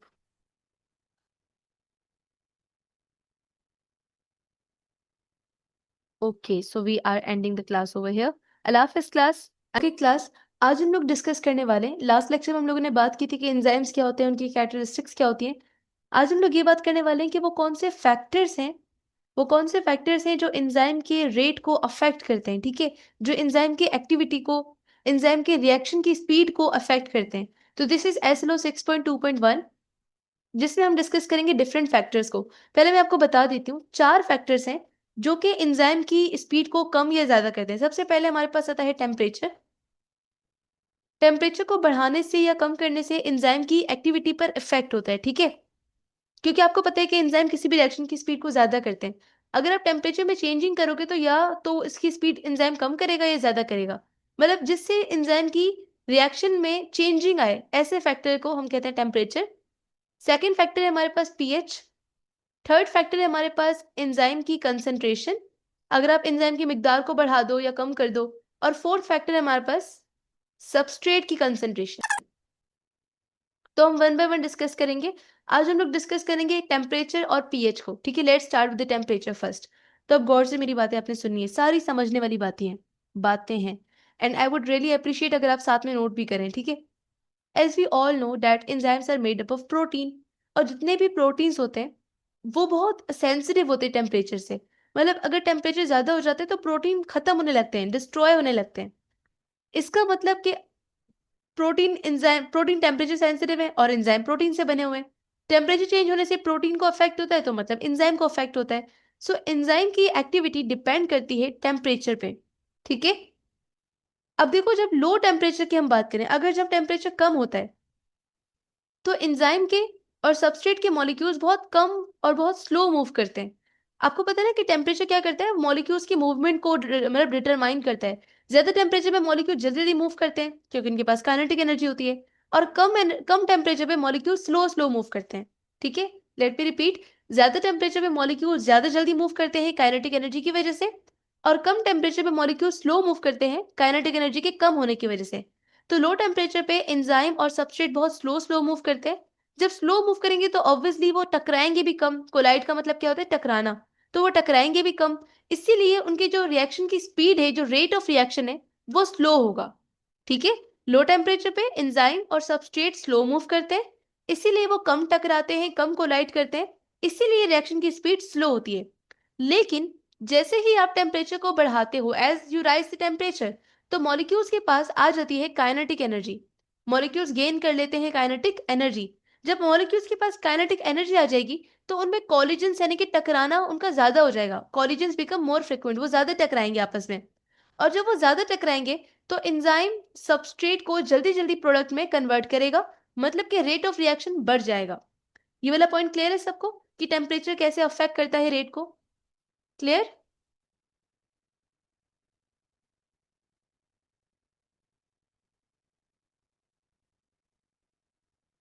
Okay, next up we have, कहते हैं कि हर एंजाइम ना एक स्पेसिफिक टेम्परेचर पे काम करता है। ठीक है, एक ऐसा टेम्परेचर जिस पे एंजाइम बेस्ट काम करता है उसे हम कहते हैं ऑप्टिमम टेम्परेचर। ये बताओ कि हमारी बॉडी का नॉर्मली टेम्परेचर कितना होता है, सेट पॉइंट जो हम बोलते हैं ह्यूमन बॉडी का?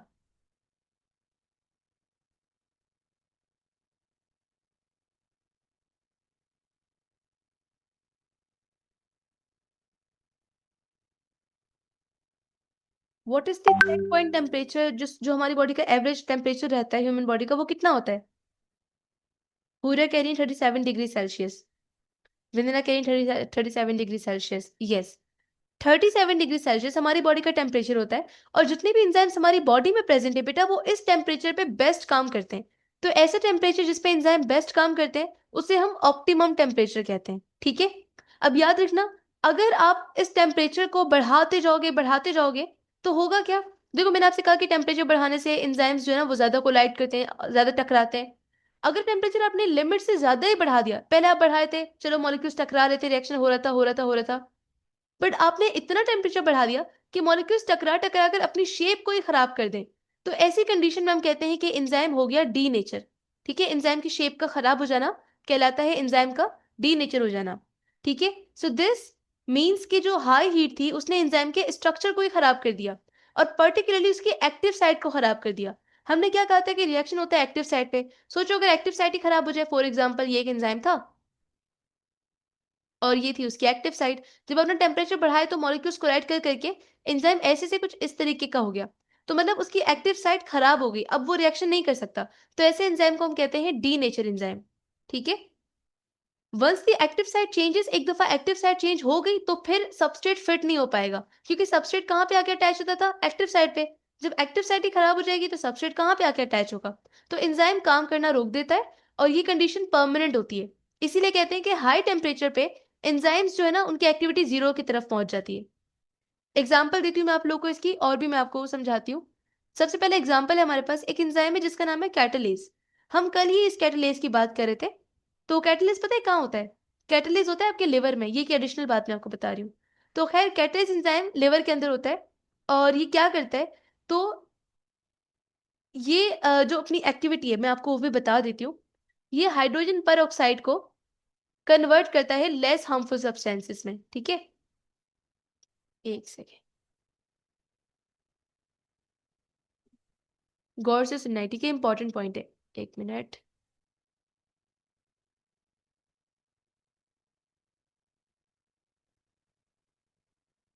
ओके।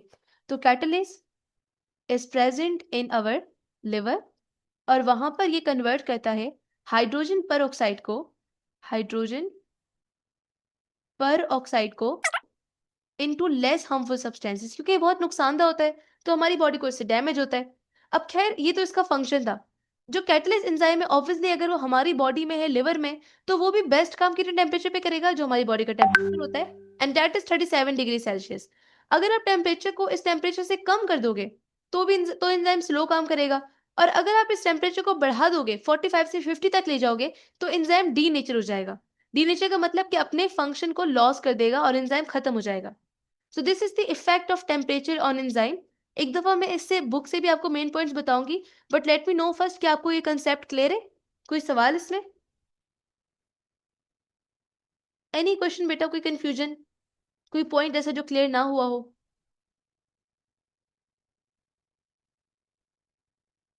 क्लियर है, ओके, वेल डन। और क्लियर हो जाएगा अगर हम इसको बुक से भी पढ़ लेंगे। सो लेट्स सी कि हमारी बुक में इसके बारे में कौन से ऐसे पॉइंट्स लिखे हुए जो हमें पता होने चाहिए। ओके, कहते हैं कि टेम्परेचर बढ़ाने से एंजाइम की स्पीड में फर्क आता है। जो जिस टेम्परेचर पे एंजाइम बेस्ट काम करता है उसे हम कहते हैं ऑप्टिमम टेम्परेचर। टेम्परेचर को अगर आप एक सर्टेन लिमिट तक बढ़ाते हो तो बेसिकली होता क्या है कि हीट ऐड होती है, एक्टिवेशन एनर्जी कम होती है, काइनेटिक एनर्जी मिलती है, जिसकी वजह से रिएक्शन की स्पीड बढ़ जाती है। लेकिन अगर आप उस रिएक्शन की मतलब टेम्परेचर को इतना बढ़ा दो कि वो हीट इतनी ज्यादा बढ़ जाए, वाइब्रेशन इतनी ज्यादा बढ़ जाए कि एंजाइम की शेप ही खराब हो जाए, तो ऐसे प्रोसेस को हम कहते हैं डीनेचरेशन या डीनेचर एंजाइम, जिसकी वजह से एंजाइम कंप्लीटली खत्म हो जाता है। ठीक है, और यहाँ पर ये लिखा है कि जो ह्यूमन बॉडी का ह्यूमन एंजाइम्स का जो बेस्ट टेम्परेचर है, ऑप्टिमम टेम्परेचर है, वो 37 डिग्री सेल्सियस है। तो आई थिंक इसमें ऐसा कोई पॉइंट नहीं है जो हमने ना पढ़ा हो, सब भी पॉइंट डिस्कस किए, बल्कि एक्स्ट्रा पॉइंट्स भी डिस्कस किए। ये टेम्परेचर का ग्राफ है। आपको पता है कि एंजाइम के आपने फैक्टर को पढ़ा और ग्राफ को नहीं पढ़ा, तो आपने क्या किया? क्योंकि ये क्वेश्चन आता है ग्राफ से रिलेटेड, तो हम एक दफा ग्राफ को देखते हैं। Let me increase the size of graph.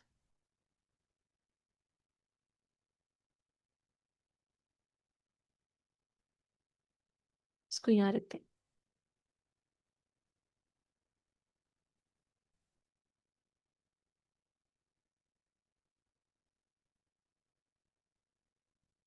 Clear clear clear, okay done.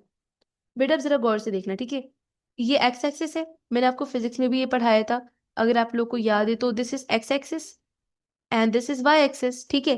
अब एक्स एक्सिस पे हमने रखा है टेम्परेचर को, और वाई एक्सिस पे हमने रखा है एंजाइम की रिएक्शन की स्पीड को। अब आप नोट करना, ठीक है? ये हमने टेम्परेचर की पॉइंट लिख दिए कि 10 degree Celsius, 20 degree Celsius, 30 degree Celsius, 40 degree Celsius, 50 and 60। आपने क्या किया?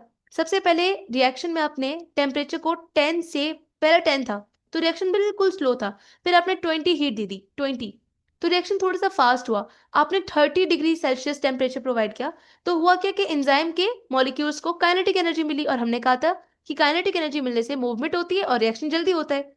फिर आगे 37 डिग्री सेल्सियस, इस टेम्परेचर पे एंजाइम्स ने सबसे ज्यादा काम किया, देखो हाईएस्ट पॉइंट है, सबसे ज्यादा काम किया, बहुत फास्ट स्पीड में काम किया। तो इस टेम्परेचर को हमने कह दिया ऑप्टिमम टेम्परेचर, सही है? फिर इससे ऑप्टिमम टेम्परेचर से जब ज्यादा आपने टेम्परेचर किया, फिर रिएक्शन स्लो स्लो होते होते होते खत्म हो गया। तो मतलब ऐसे टेम्परेचर, जब आप हीट को बढ़ाते हो तो काइनेटिक एनर्जी को ऐड करते हो, रिएक्शन जल्दी होगा। ऐसे टेम्परेचर जिस पे एंजाइम सबसे ज्यादा तेज स्पीड में काम करे, वो ऑप्टिमम टेम्परेचर। ऑप्टिमम टेम्परेचर से अगर टेम्परेचर बढ़ाओगे तो रिएक्शन स्लो होगा, और स्लो होते होते इतना स्लो हो जाएगा कि एंजाइम डीनेचर हो जाएगा।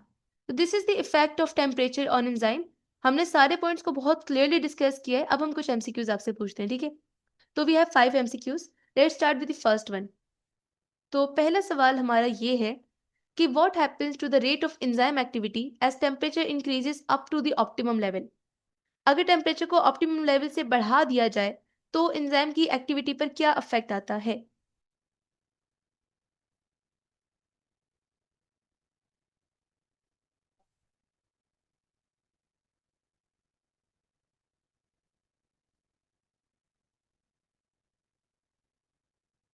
पूरिया कह रही है ए, करीना कह रही है सी,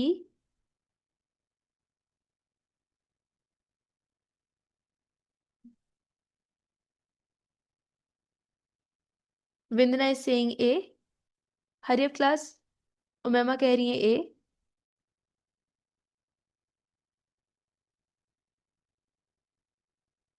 and the correct answer is basically, Vindana कह रही है डी होगा। ओके, तो मैं आपको बताती हूँ, हमने अभी ग्राफ को अभी भी डिस्कस किया था, और हमने ग्राफ के अंदर क्या बात की थी? हमने कहा कि अगर ऑप्टिमम टेम्परेचर से फिर टेम्परेचर को बढ़ाते हो तो रिएक्शन स्लो होने लग जाता है, ठीक है, डिक्रीज होने लग जाता है। इसका मतलब the correct answer would B yes, it increases, यानी कि ऑप्शन नंबर ए। ना एक्टिविटी इंक्रीज होती है, नहीं, ऑप्टिमम पे बेस्ट काम करती है, उससे ज्यादा पे तो कम होती है। स्टॉप बिल्कुल नहीं होती, स्टॉप होती है बिल्कुल ज्यादा टेम्परेचर पे, मतलब बिल्कुल एंड टेम्परेचर आपने दे दिया, तो उसे हम कहते हैं फिर वो जाके डीनेचर, जब एंजाइम डीनेचर हो जाएगा तब एक्टिविटी रुकेगी। चलो नेक्स्ट क्वेश्चन है हमारे पास। Temperature at which an enzyme works best is known as its. तो Huriya, Kareena are saying B,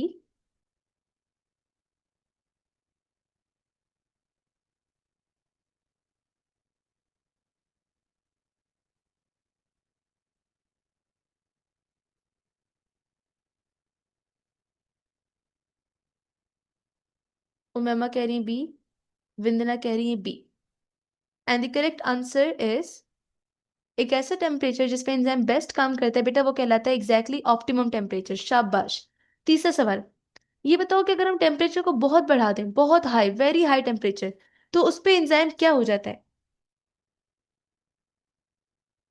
Vindana कह रही है बी, करीना कह रही है B, Pooja is saying B.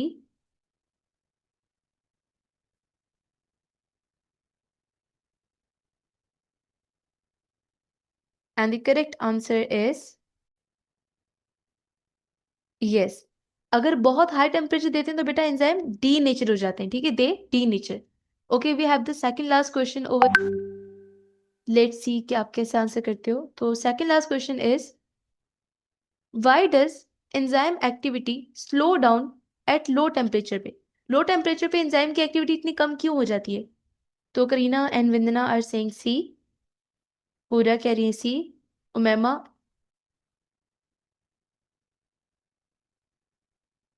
Yes Umaima, the correct answer is C. Molecules क्योंकि स्लो मूव करते हैं, स्लो मूव करते हैं तो वो कम कोलाइड करते हैं। Well done. आखिरी सवाल, जो एंजाइम था जिसका नाम कैटलेज था, जो ह्यूमन बॉडी के अंदर होता है, वो बेस्ट किस टेम्परेचर पे काम करता है? तो करीना कह रही है B, Huriya is saying B, Vandana कह रही है बी।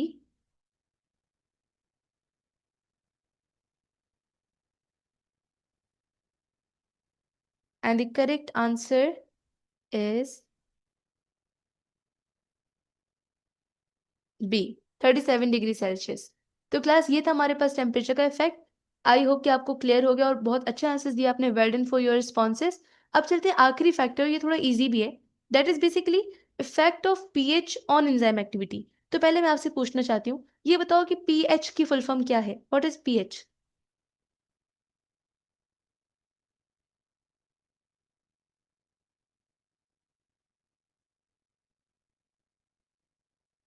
पीएच का मतलब?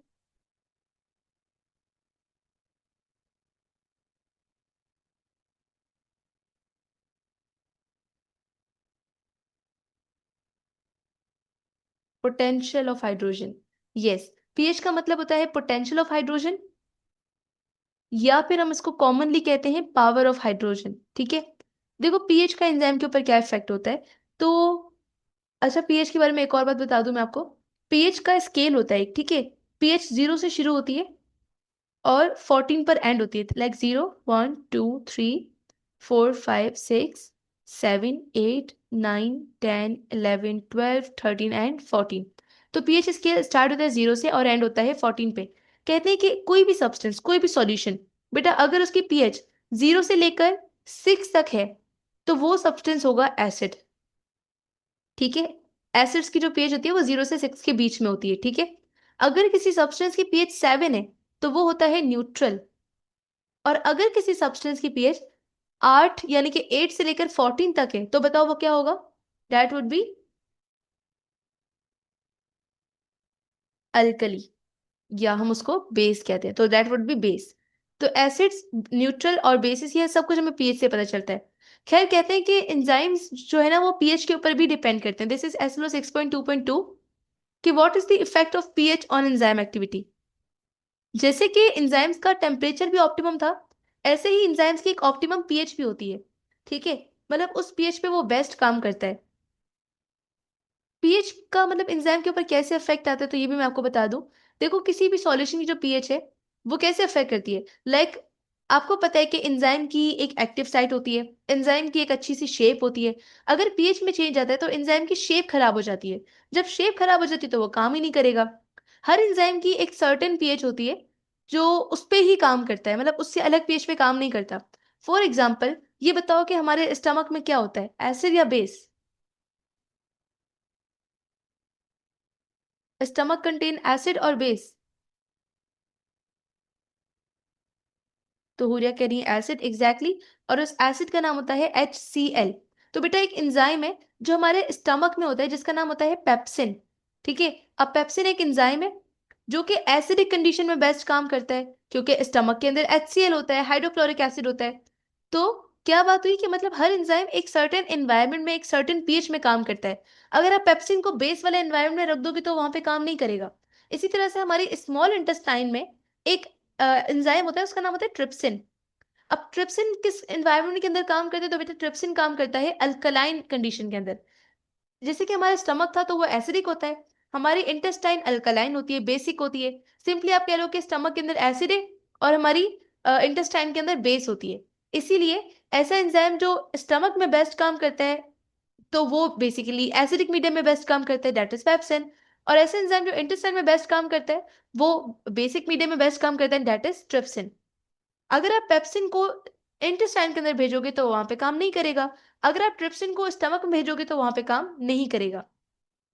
तो if the pH become too low, यानी कि अगर टू लो का मतलब अगर पीएच कम हो जाए तो मतलब वो एसिडिक होगी, अगर पीएच एसिडिक हो जाए या ज्यादा हो जाए तो बेसिक हो जाए, तो इसकी वजह से एंजाइम की शेप खराब हो जाती है। वही बात कि इस प्रोसेस को हम क्या कहेंगे, डीनेचुरेशन, यानी कि एंजाइम डीनेचर हो गया, तो उसकी एक्टिविटी या तो कम हो जाती है या बिल्कुल रुक जाती है। That is why maintaining the correct pH is very important enzyme की एक्टिविटी के लिए, एफिशिएंसी के लिए। Cells and organs in human body maintain specific levels for their enzymes to work at their best. हमारी बॉडी के अंदर जो organs हैं वो अपनी पीएच को मेंटेन रखते हैं ताकि एंजाइम्स काम कर सकें। लाइक स्टमक अपनी एसिडिक पीएच को मेंटेन रखता है, इंटेस्टाइन अपनी बेसिक पीएच को मेंटेन रखती है। So this is all about pH. Clear है class? Did you get the concept of pH की पीएच क्या होती है, समझ में आया?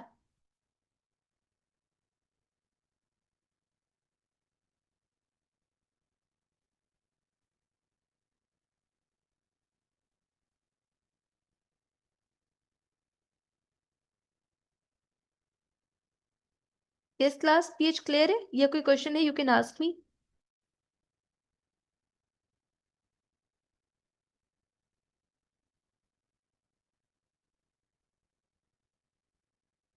क्लियर है, ओके। इन्हीं सारे पॉइंट्स को अगर हम बुक में देखें तो हमारी बुक में क्या लिखा हुआ है बेटा कि हर एंजाइम एक मैक्सिमम पीएच पे काम करता है, एक बेस्ट पीएच पे काम करता है, एक स्पेसिफिक पीएच पे काम करता है, जिसको हम ऑप्टिमम पीएच कहते हैं। अगर इस ऑप्टिमम पीएच के अंदर हल्की सी भी चेंज आ जाती है तो एंजाइम की एक्टिविटी ब्लॉक हो जाती है। हर एंजाइम की स्पेसिफिक ऑप्टिमम पीएच होती है। फॉर एग्जाम्पल पेप्सिन जो स्टमक के अंदर काम करता है वो एसिडिक मीडियम में काम करता है, यानी कि कम पीएच में। ट्रिप्सिन जो स्मॉल इंटेस्टाइन के अंदर काम करता है वो अल्कलाइन मीडियम के यानी कि ज्यादा पीएच वाले एनवायरनमेंट के अंदर काम करता है। जैसे कि हमने अभी टेम्परेचर का ग्राफ पढ़ा था, ऐसे ही हमारे पास पीएच का भी ग्राफ होता है, ठीक है? पीएच में भी आप देख लो, ये पीएच है और यहाँ पर हमने एंजाइम की एक्टिविटी को रखी है।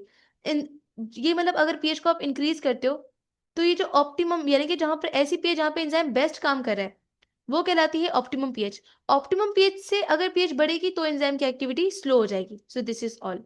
अब हमारे पास कुछ एमसीक्यूज है, लेट सी के आपको पीएच कितना समझ में आया, ठीक है? चलो, we have the first question. Optimum pH किसे कहते हैं? टेम्परेचर को पढ़ने के बाद ना अब आपको पीएच इजी लगा होगा। What is optimum pH?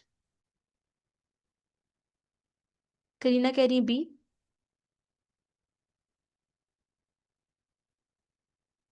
नकल उतारी हो मेरी उमैमा। चलो, आपको परमिशन है, कर सकती हैं आप। तो B B B, exactly the correct answer is B. The pH at which an enzyme works best, उसे हम कहते हैं उसकी optimum pH. Okay, next question we have, what happens when the pH moves far from the enzyme optimum? अगर optimum pH से pH और बढ़ जाए तो क्या होगा? करीना कह रही है बी।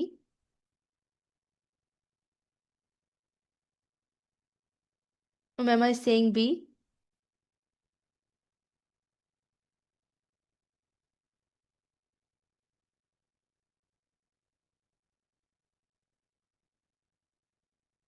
पूरी saying B. Vandana भी कह रही B. And the correct answer is yes, B. The enzymes denature, enzyme denature हो जाता है। We have the next question. Enzyme in stomach usually works best in, ऐसा एंजाइम जो हमारे स्टमक के अंदर होता है वो किस पीएच के अंदर बेस्ट काम करता है, किस कंडीशन के अंदर?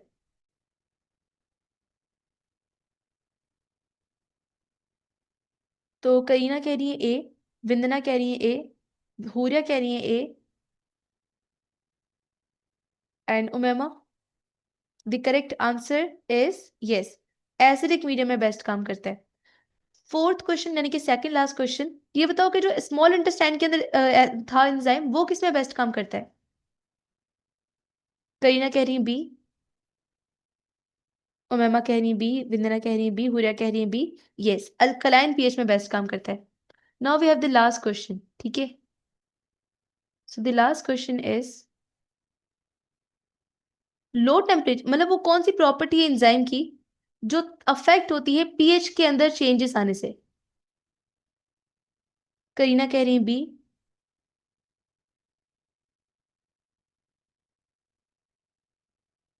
Huria is saying B, Vindana is saying B,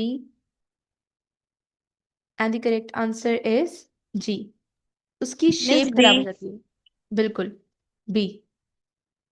तो यहाँ पे हमारा लेक्चर होता है कंप्लीट। आपको पता है आप पहली क्लास हो जिसको मैंने ये वाला टॉपिक पढ़ाया है और इस वाले टॉपिक में आप लोगों ने क्वेश्चंस नहीं पूछे, बिकॉज फैक्टर्स में बच्चे बहुत क्वेश्चंस करते हैं, बहुत ज्यादा। आप लोग को पक्की बात है सारा कुछ क्लियर है? कोई ऐसा पॉइंट तो नहीं जो क्लियर ना हुआ, भले टेम्परेचर में या पीएच में?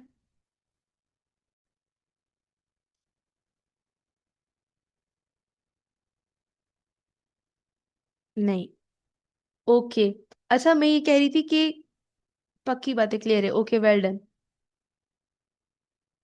शाबाश। ये बताओ कि गैसेस एक्सचेंज का टेस्ट रख लें संडे को?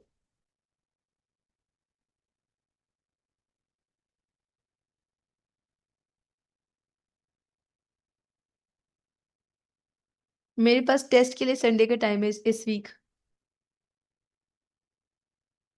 वैसे एक पॉइंट वाली बात ये है कि चैप्टर बड़ा है और एक दिन में आप इसे कवर तो नहीं कर पाओगे, right?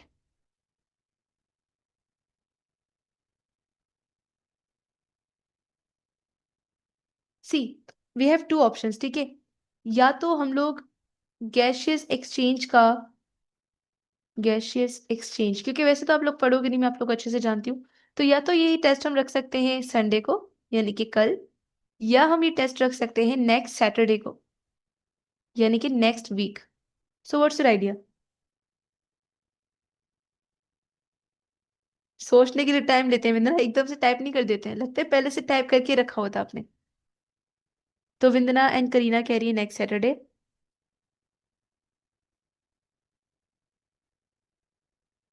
And Huriya and Umaima next Saturday. Okay, so class, that's all for today. Okay. Yes class, after discussing the factors हम लोगों ने कहा था कि चार फैक्टर्स होते हैं जो एंजाइम के रेट को अफेक्ट करते हैं, जिसमें सबसे पहले हमने कहा था कि वो होता है टेम्परेचर। सेकंड हमने कहा था कि होता है पीएच। थर्ड फैक्टर हमारे पास था कि एंजाइम की कंसंट्रेशन, ठीक है। और फोर्थ फैक्टर हमारे पास था सबस्ट्रेट की कंसंट्रेशन। मतलब इन चारों चीजों में से किसी में भी चेंज आएगा तो एंजाइम अफेक्ट होगा, एंजाइम की स्पीड अफेक्ट होगी, जिसमें से हमने टेम्परेचर को और पीएच को डिटेल में डिस्कस कर लिया था। Today we will be discussing substrate and enzyme concentration.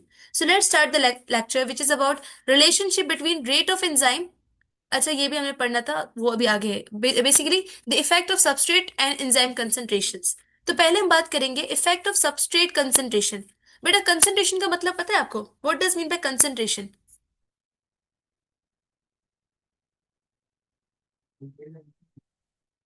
Do you know what does mean by concentration? Concentration का मतलब होता है क्वांटिटी, मिकदार, ठीक है, अमाउंट। तो अगर हम सबस्ट्रेट यानी कि ऐसी चीज जिसे एंजाइम रिएक्ट करता है, वो कुछ भी हो सकता है। फॉर एग्जांपल अगर हम बात करते हैं जो ऐसे एंजाइम की जो हमारे माउथ में होता है, हमारे सलाइवा में एक एंजाइम होता है जिसका नाम मैंने आपको बताया था, अमाइलेज, रिमेम्बर?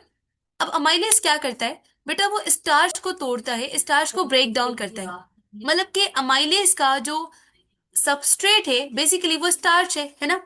तो हम कहते हैं कि अगर हम सबस्ट्रेट की अमाउंट को बढ़ाते हैं किसी रिएक्शन में, कम करते हैं, तो क्या होता है? तो इसके बारे में कुछ इंपॉर्टेंट पॉइंट्स है, लेट्स सी। सबसे पहले हम बात करते हैं, देखो, when the amount of enzyme is fixed, and substrate concentration is increased। अगर एंजाइम की अमाउंट फिक्स्ड है और आपने सबस्ट्रेट की कंसंट्रेशन को बढ़ा दिया तो लेट्स सी क्या होता है। सबसे पहले हम बात करेंगे लो सबस्ट्रेट कंसंट्रेशन, यानी कि पहले हम बात करेंगे कि अगर हम सबस्ट्रेट की कंसंट्रेशन को कम करें, few substrate molecules are available. तो सबस्ट्रेट, बेटा सबस्ट्रेट पे प्लीज कंफ्यूज मत होना, ठीक है? जो भी एंजाइम के साथ रिएक्ट करेगा that is substrate, that can be anything. और अमाइलेज के केस में वो सबस्ट्रेट स्टार्च है, तो समझो अभी हम स्टार्च की बात करें। तो अगर आपने सबस्ट्रेट की कंसंट्रेशन को कम कर दिया, मतलब कि थोड़े से स्टार्च है, थोड़े से सबस्ट्रेट है, तो बहुत सारे एंजाइम ऑलरेडी आपके पास अवेलेबल है ना? आपने कहा कि एंजाइम बहुत सारे, लेकिन आपने सबस्ट्रेट की कंसंट्रेशन को कम किया है। तो एंजाइम में ऐसी जगह जहां पे रिएक्शन होता है, आप सबको पता है, उसे हम कहते हैं एक्टिव साइट, राइट? इसे हम कहते हैं एक्टिव साइट। अब जो इससे रिएक्ट करने आने वाला था उसका नाम था सबस्ट्रेट। अगर आपने सबस्ट्रेट कम कर दिए तो होगा ये कि बहुत सारे एंजाइम्स खाली पड़े हुए हैं। Many active sites remain unoccupied. बहुत सारे एंजाइम, उनके एक्टिव साइट्स खाली पड़े हुए हैं क्योंकि सबस्ट्रेट की अमाउंट कम है। तो रिएक्शन का जो रेट होगा वो स्लो होगा, ठीक है, बिकॉज एंजाइम के साथ जो कॉलिजन्स होंगी मॉलिक्यूल्स की, क्योंकि अगर ज्यादा सबस्ट्रेट होते हैं तो वो एंजाइम के साथ आके ज्यादा कोलाइड करते हैं, ज्यादा तेज रिएक्शन होता। बट क्योंकि एंजाइम्स खाली है, सबस्ट्रेट कम है, तो इसीलिए जो रिएक्शन होगा वो स्लो होगा, ठीक है। तो याद रखिएगा, अगर आप सबस्ट्रेट की कंसंट्रेशन को कम करते हो तो रिएक्शन की स्पीड भी स्लो होती है। अब बात करते हैं कि अगर आप सबस्ट्रेट की कंसंट्रेशन को बढ़ाओ तो क्या होगा, तो उसका बिल्कुल ऑपोजिट होगा। Let's see. जब सबस्ट्रेट के मॉलिक्यूल ज्यादा अवेलेबल होंगे तो ऑब्वियसली वो एंजाइम की एक्टिव साइट के साथ जाके बाइंड होंगे। जब सबस्ट्रेट ज्यादा होंगे तो वो ज्यादा एंजाइम की साइट्स के साथ बाइंड होंगे एंड रिएक्शन की स्पीड बढ़ जाएगी, ठीक है। तो रिएक्शन का जो रेट है, स्पीड है, वो बढ़ेगी। इतनी बात कब समझ में आ गई आपको? फॉर सपोज कि अगर एंजाइम बहुत सारे अवेलेबल हैं, सबस्ट्रेट है नहीं, उनके साथ रिएक्ट करने वाला कोई है नहीं, बहुत कम है, तो खाली एंजाइम से आपका रिएक्शन स्लो होगा। बट जब आप एंजाइम की कंसंट्रेशन बहुत सारी है आपके पास, तो सबस्ट्रेट को आप बढ़ाते जा रहे हो, सबस्ट्रेट आते जा रहे हैं, तो प्रोडक्ट बनता जाएगा और रिएक्शन तेज होता जाएगा, ठीक है। तो कम सबस्ट्रेट होता है तो रिएक्शन स्लो होता है, ज्यादा सबस्ट्रेट की कंसंट्रेशन होती है तो रिएक्शन फास्ट होता है। अब क्या होगा कि अगर हम सबस्ट्रेट की कंसंट्रेशन को बहुत बहुत ज्यादा बढ़ा दें, अगर हम बहुत बढ़ा दें तो क्या होता है, हाई सबस्ट्रेट कंसंट्रेशन कर दे तो क्या होगा, देखो। अब हम एक एग्जांपल ले लेते हैं। तो एग्जांपल ये कि पहले मेरे पास एंजाइम थे 10 एंजाइम थे, ठीक है, 10 एंजाइम्स वर अवेलेबल। और पहले मैंने सबस्ट्रेट की क्वांटिटी ली थी सिर्फ दो सबस्ट्रेट थे, ठीक है। गौर से देख, 10 एंजाइम्स थे, दो सबस्ट्रेट्स थे। दो सबस्ट्रेट ने आके एंजाइम के साथ रिएक्ट किया और सिर्फ दो ही प्रोडक्ट बने। तो हमने कहा कि रिएक्शन भाई स्लो हो रहा है। फिर आपने क्या किया, एंजाइम 10 ही थे, ठीक है, 10 ही एंजाइम्स थे आपके पास, और आपने सबस्ट्रेट की कंसंट्रेशन कर दी 5, बढ़ा दी, 2 दिन आप 5 कर दी, 3 सबस्ट्रेट बढ़ा दिए। तो ऑब्वियसली अब ये 5 सबस्ट्रेट जाके एंजाइम के साथ रिएक्ट करेंगे और 5 प्रोडक्ट बन जाएंगे। तो आप बोलोगे कि भाई रिएक्शन की स्पीड बढ़ रही है। अब अगेन आपके पास वही 10 एंजाइम है, लेकिन अब आपने सबस्ट्रेट की कंसंट्रेशन को बहुत बढ़ा दिया। फॉर सपोज आपने 10 सबस्ट्रेट कर दिए, ठीक है, हाई कंसंट्रेशन इस्तेमाल कर ली। तो क्या होगा, तो बेटा सारे के सारे एंजाइम्स और उनकी एक्टिव साइट ऑक्यूपाई हो जाएगी। आवाज सबके पास सेम आ रही है मेरी? आई मीन क्लियर आ रही है आवाज?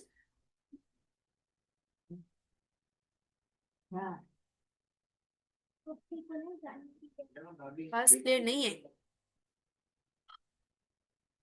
Just give me a second.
Okay, अब आवाज आ रही है clear?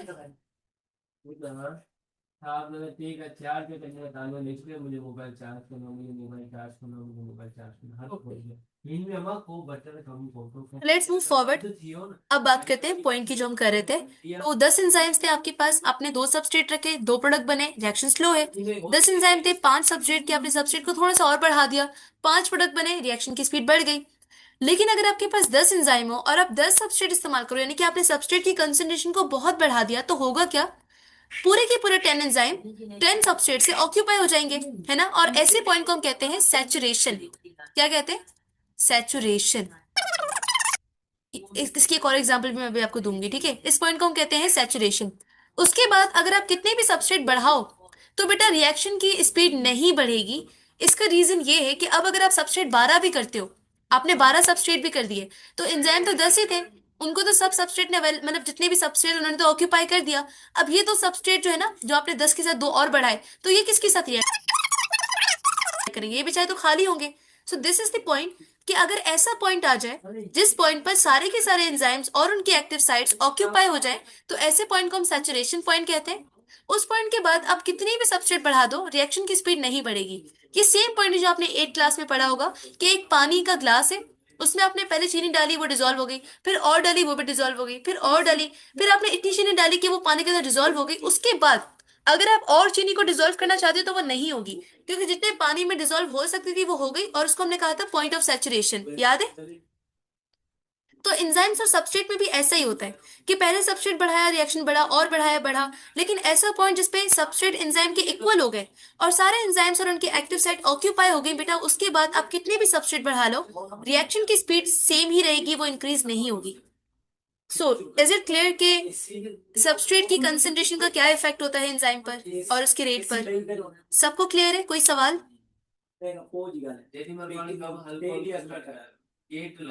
Hurry up and just tell me, do you have any question, any query, any confusion? No? Okay, फिर आगे चलते हैं आखिरी फैक्टर पे। पता है मुझे एक्सपेक्टेड नहीं था कि आप लोगों को इतनी जल्दी क्लियर हो जाएगा।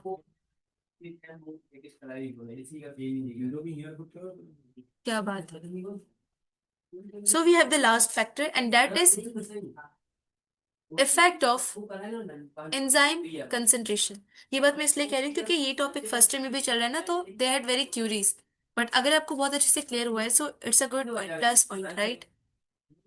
सो इफेक्ट ऑफ एंजाइम कंसेंट्रेशन, हमने बात की कि सबस्ट्रेट के अमाउंट को बढ़ाकर या कम कर कर क्या होता है। अब बात करते हैं कि एंजाइम की कंसेंट्रेशन को बढ़ाकर या कम कर कर क्या होगा।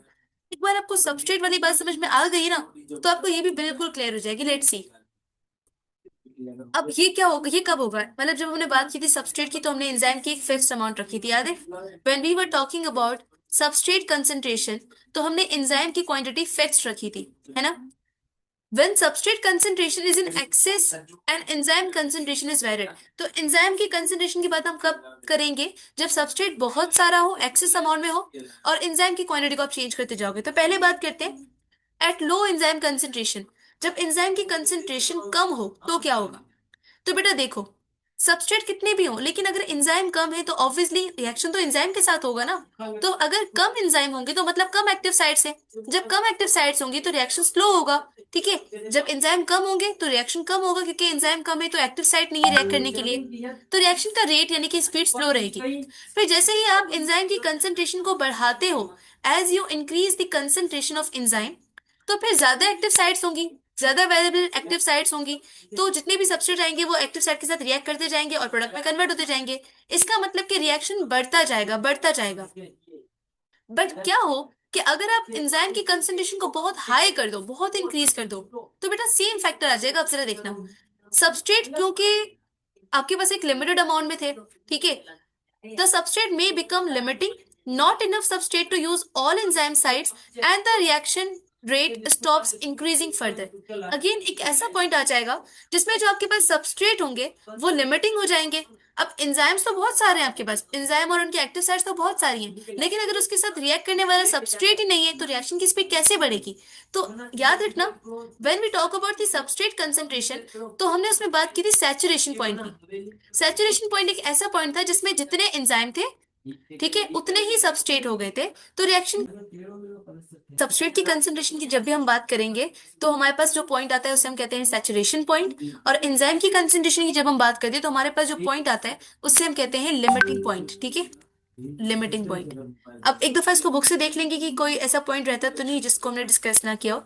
सो हियर इट इज, अगर हम एंजाइम कंसेंट्रेशन की बात करें, तो अगर हमारे पास ऐसा हो कि सबस्ट्रेट बहुत सारे हों, ठीक है, सबस्ट्रेट बहुत सारे हमारे पास अवेलेबल है और पीएच वगैरह टेम्परेचर सब कुछ कांस्टेंट है, तो जैसे जैसे आप एंजाइम की कंसेंट्रेशन को बढ़ाते जाओगे आपका रिएक्शन बढ़ता जाएगा, है ना? एंजाइम सबस्ट्रेट को प्रोडक्ट में कन्वर्ट करता जाएगा, जितना आप एंजाइम बढ़ाओगे उतना रिएक्शन बढ़ता जाएगा, ठीक है। लेकिन फिर एक पॉइंट आएगा जिसमें जितने आपके पास सबस्ट्रेट थे वो कम हो गए, अब एंजाइम को अगर आप बढ़ा भी रहे हो तो कोई इफेक्ट नहीं आएगा। तो यही इसका ग्राफ बनता है हमारे पास कि ये एंजाइम कंसेंट्रेशन है और ये रेट ऑफ रिएक्शन है।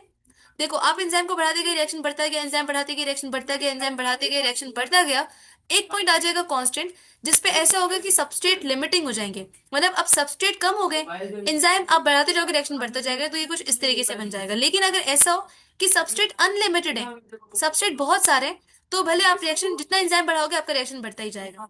और ये वाला ग्राफ भी देख लेते हैं, सबस्ट्रेट कंसंट्रेशन वाला ग्राफ है ये, कि अगर आप सबस्ट्रेट की कंसंट्रेशन को बढ़ा रहे हो बढ़ा रहे हो बढ़ा रहे हो, रिएक्शन बढ़ा है बढ़ा है बढ़ा है, एक पॉइंट आएगा उस पर रिएक्शन स्टॉप हो जाएगा, मतलब उससे आगे और स्पीड नहीं बढ़ेगी। और वो पॉइंट ऐसा होता है जिसे हम कहते हैं सैचुरेशन ऑफ एक्टिव साइट, मतलब जितनी भी एक्टिव साइट्स थी वो सारी सबस्ट्रेट के साथ ऑक्यूपाइड हो गई। अब ऑक्यूपाइड होने के लिए और एंजाइम है ही नहीं, तो इसीलिए फिर नहीं होगा रिएक्शन। तो बस इतनी बात आपने याद रखनी है कि एंजाइम की कंसंट्रेशन जो होती है ना, वो डायरेक्टली प्रोपोर्शनल होती है, सबस्ट्रेट की भी डायरेक्टली प्रोपोर्शनल होती है, बस सैचुरेशन वाला पॉइंट अगर ना आए तो।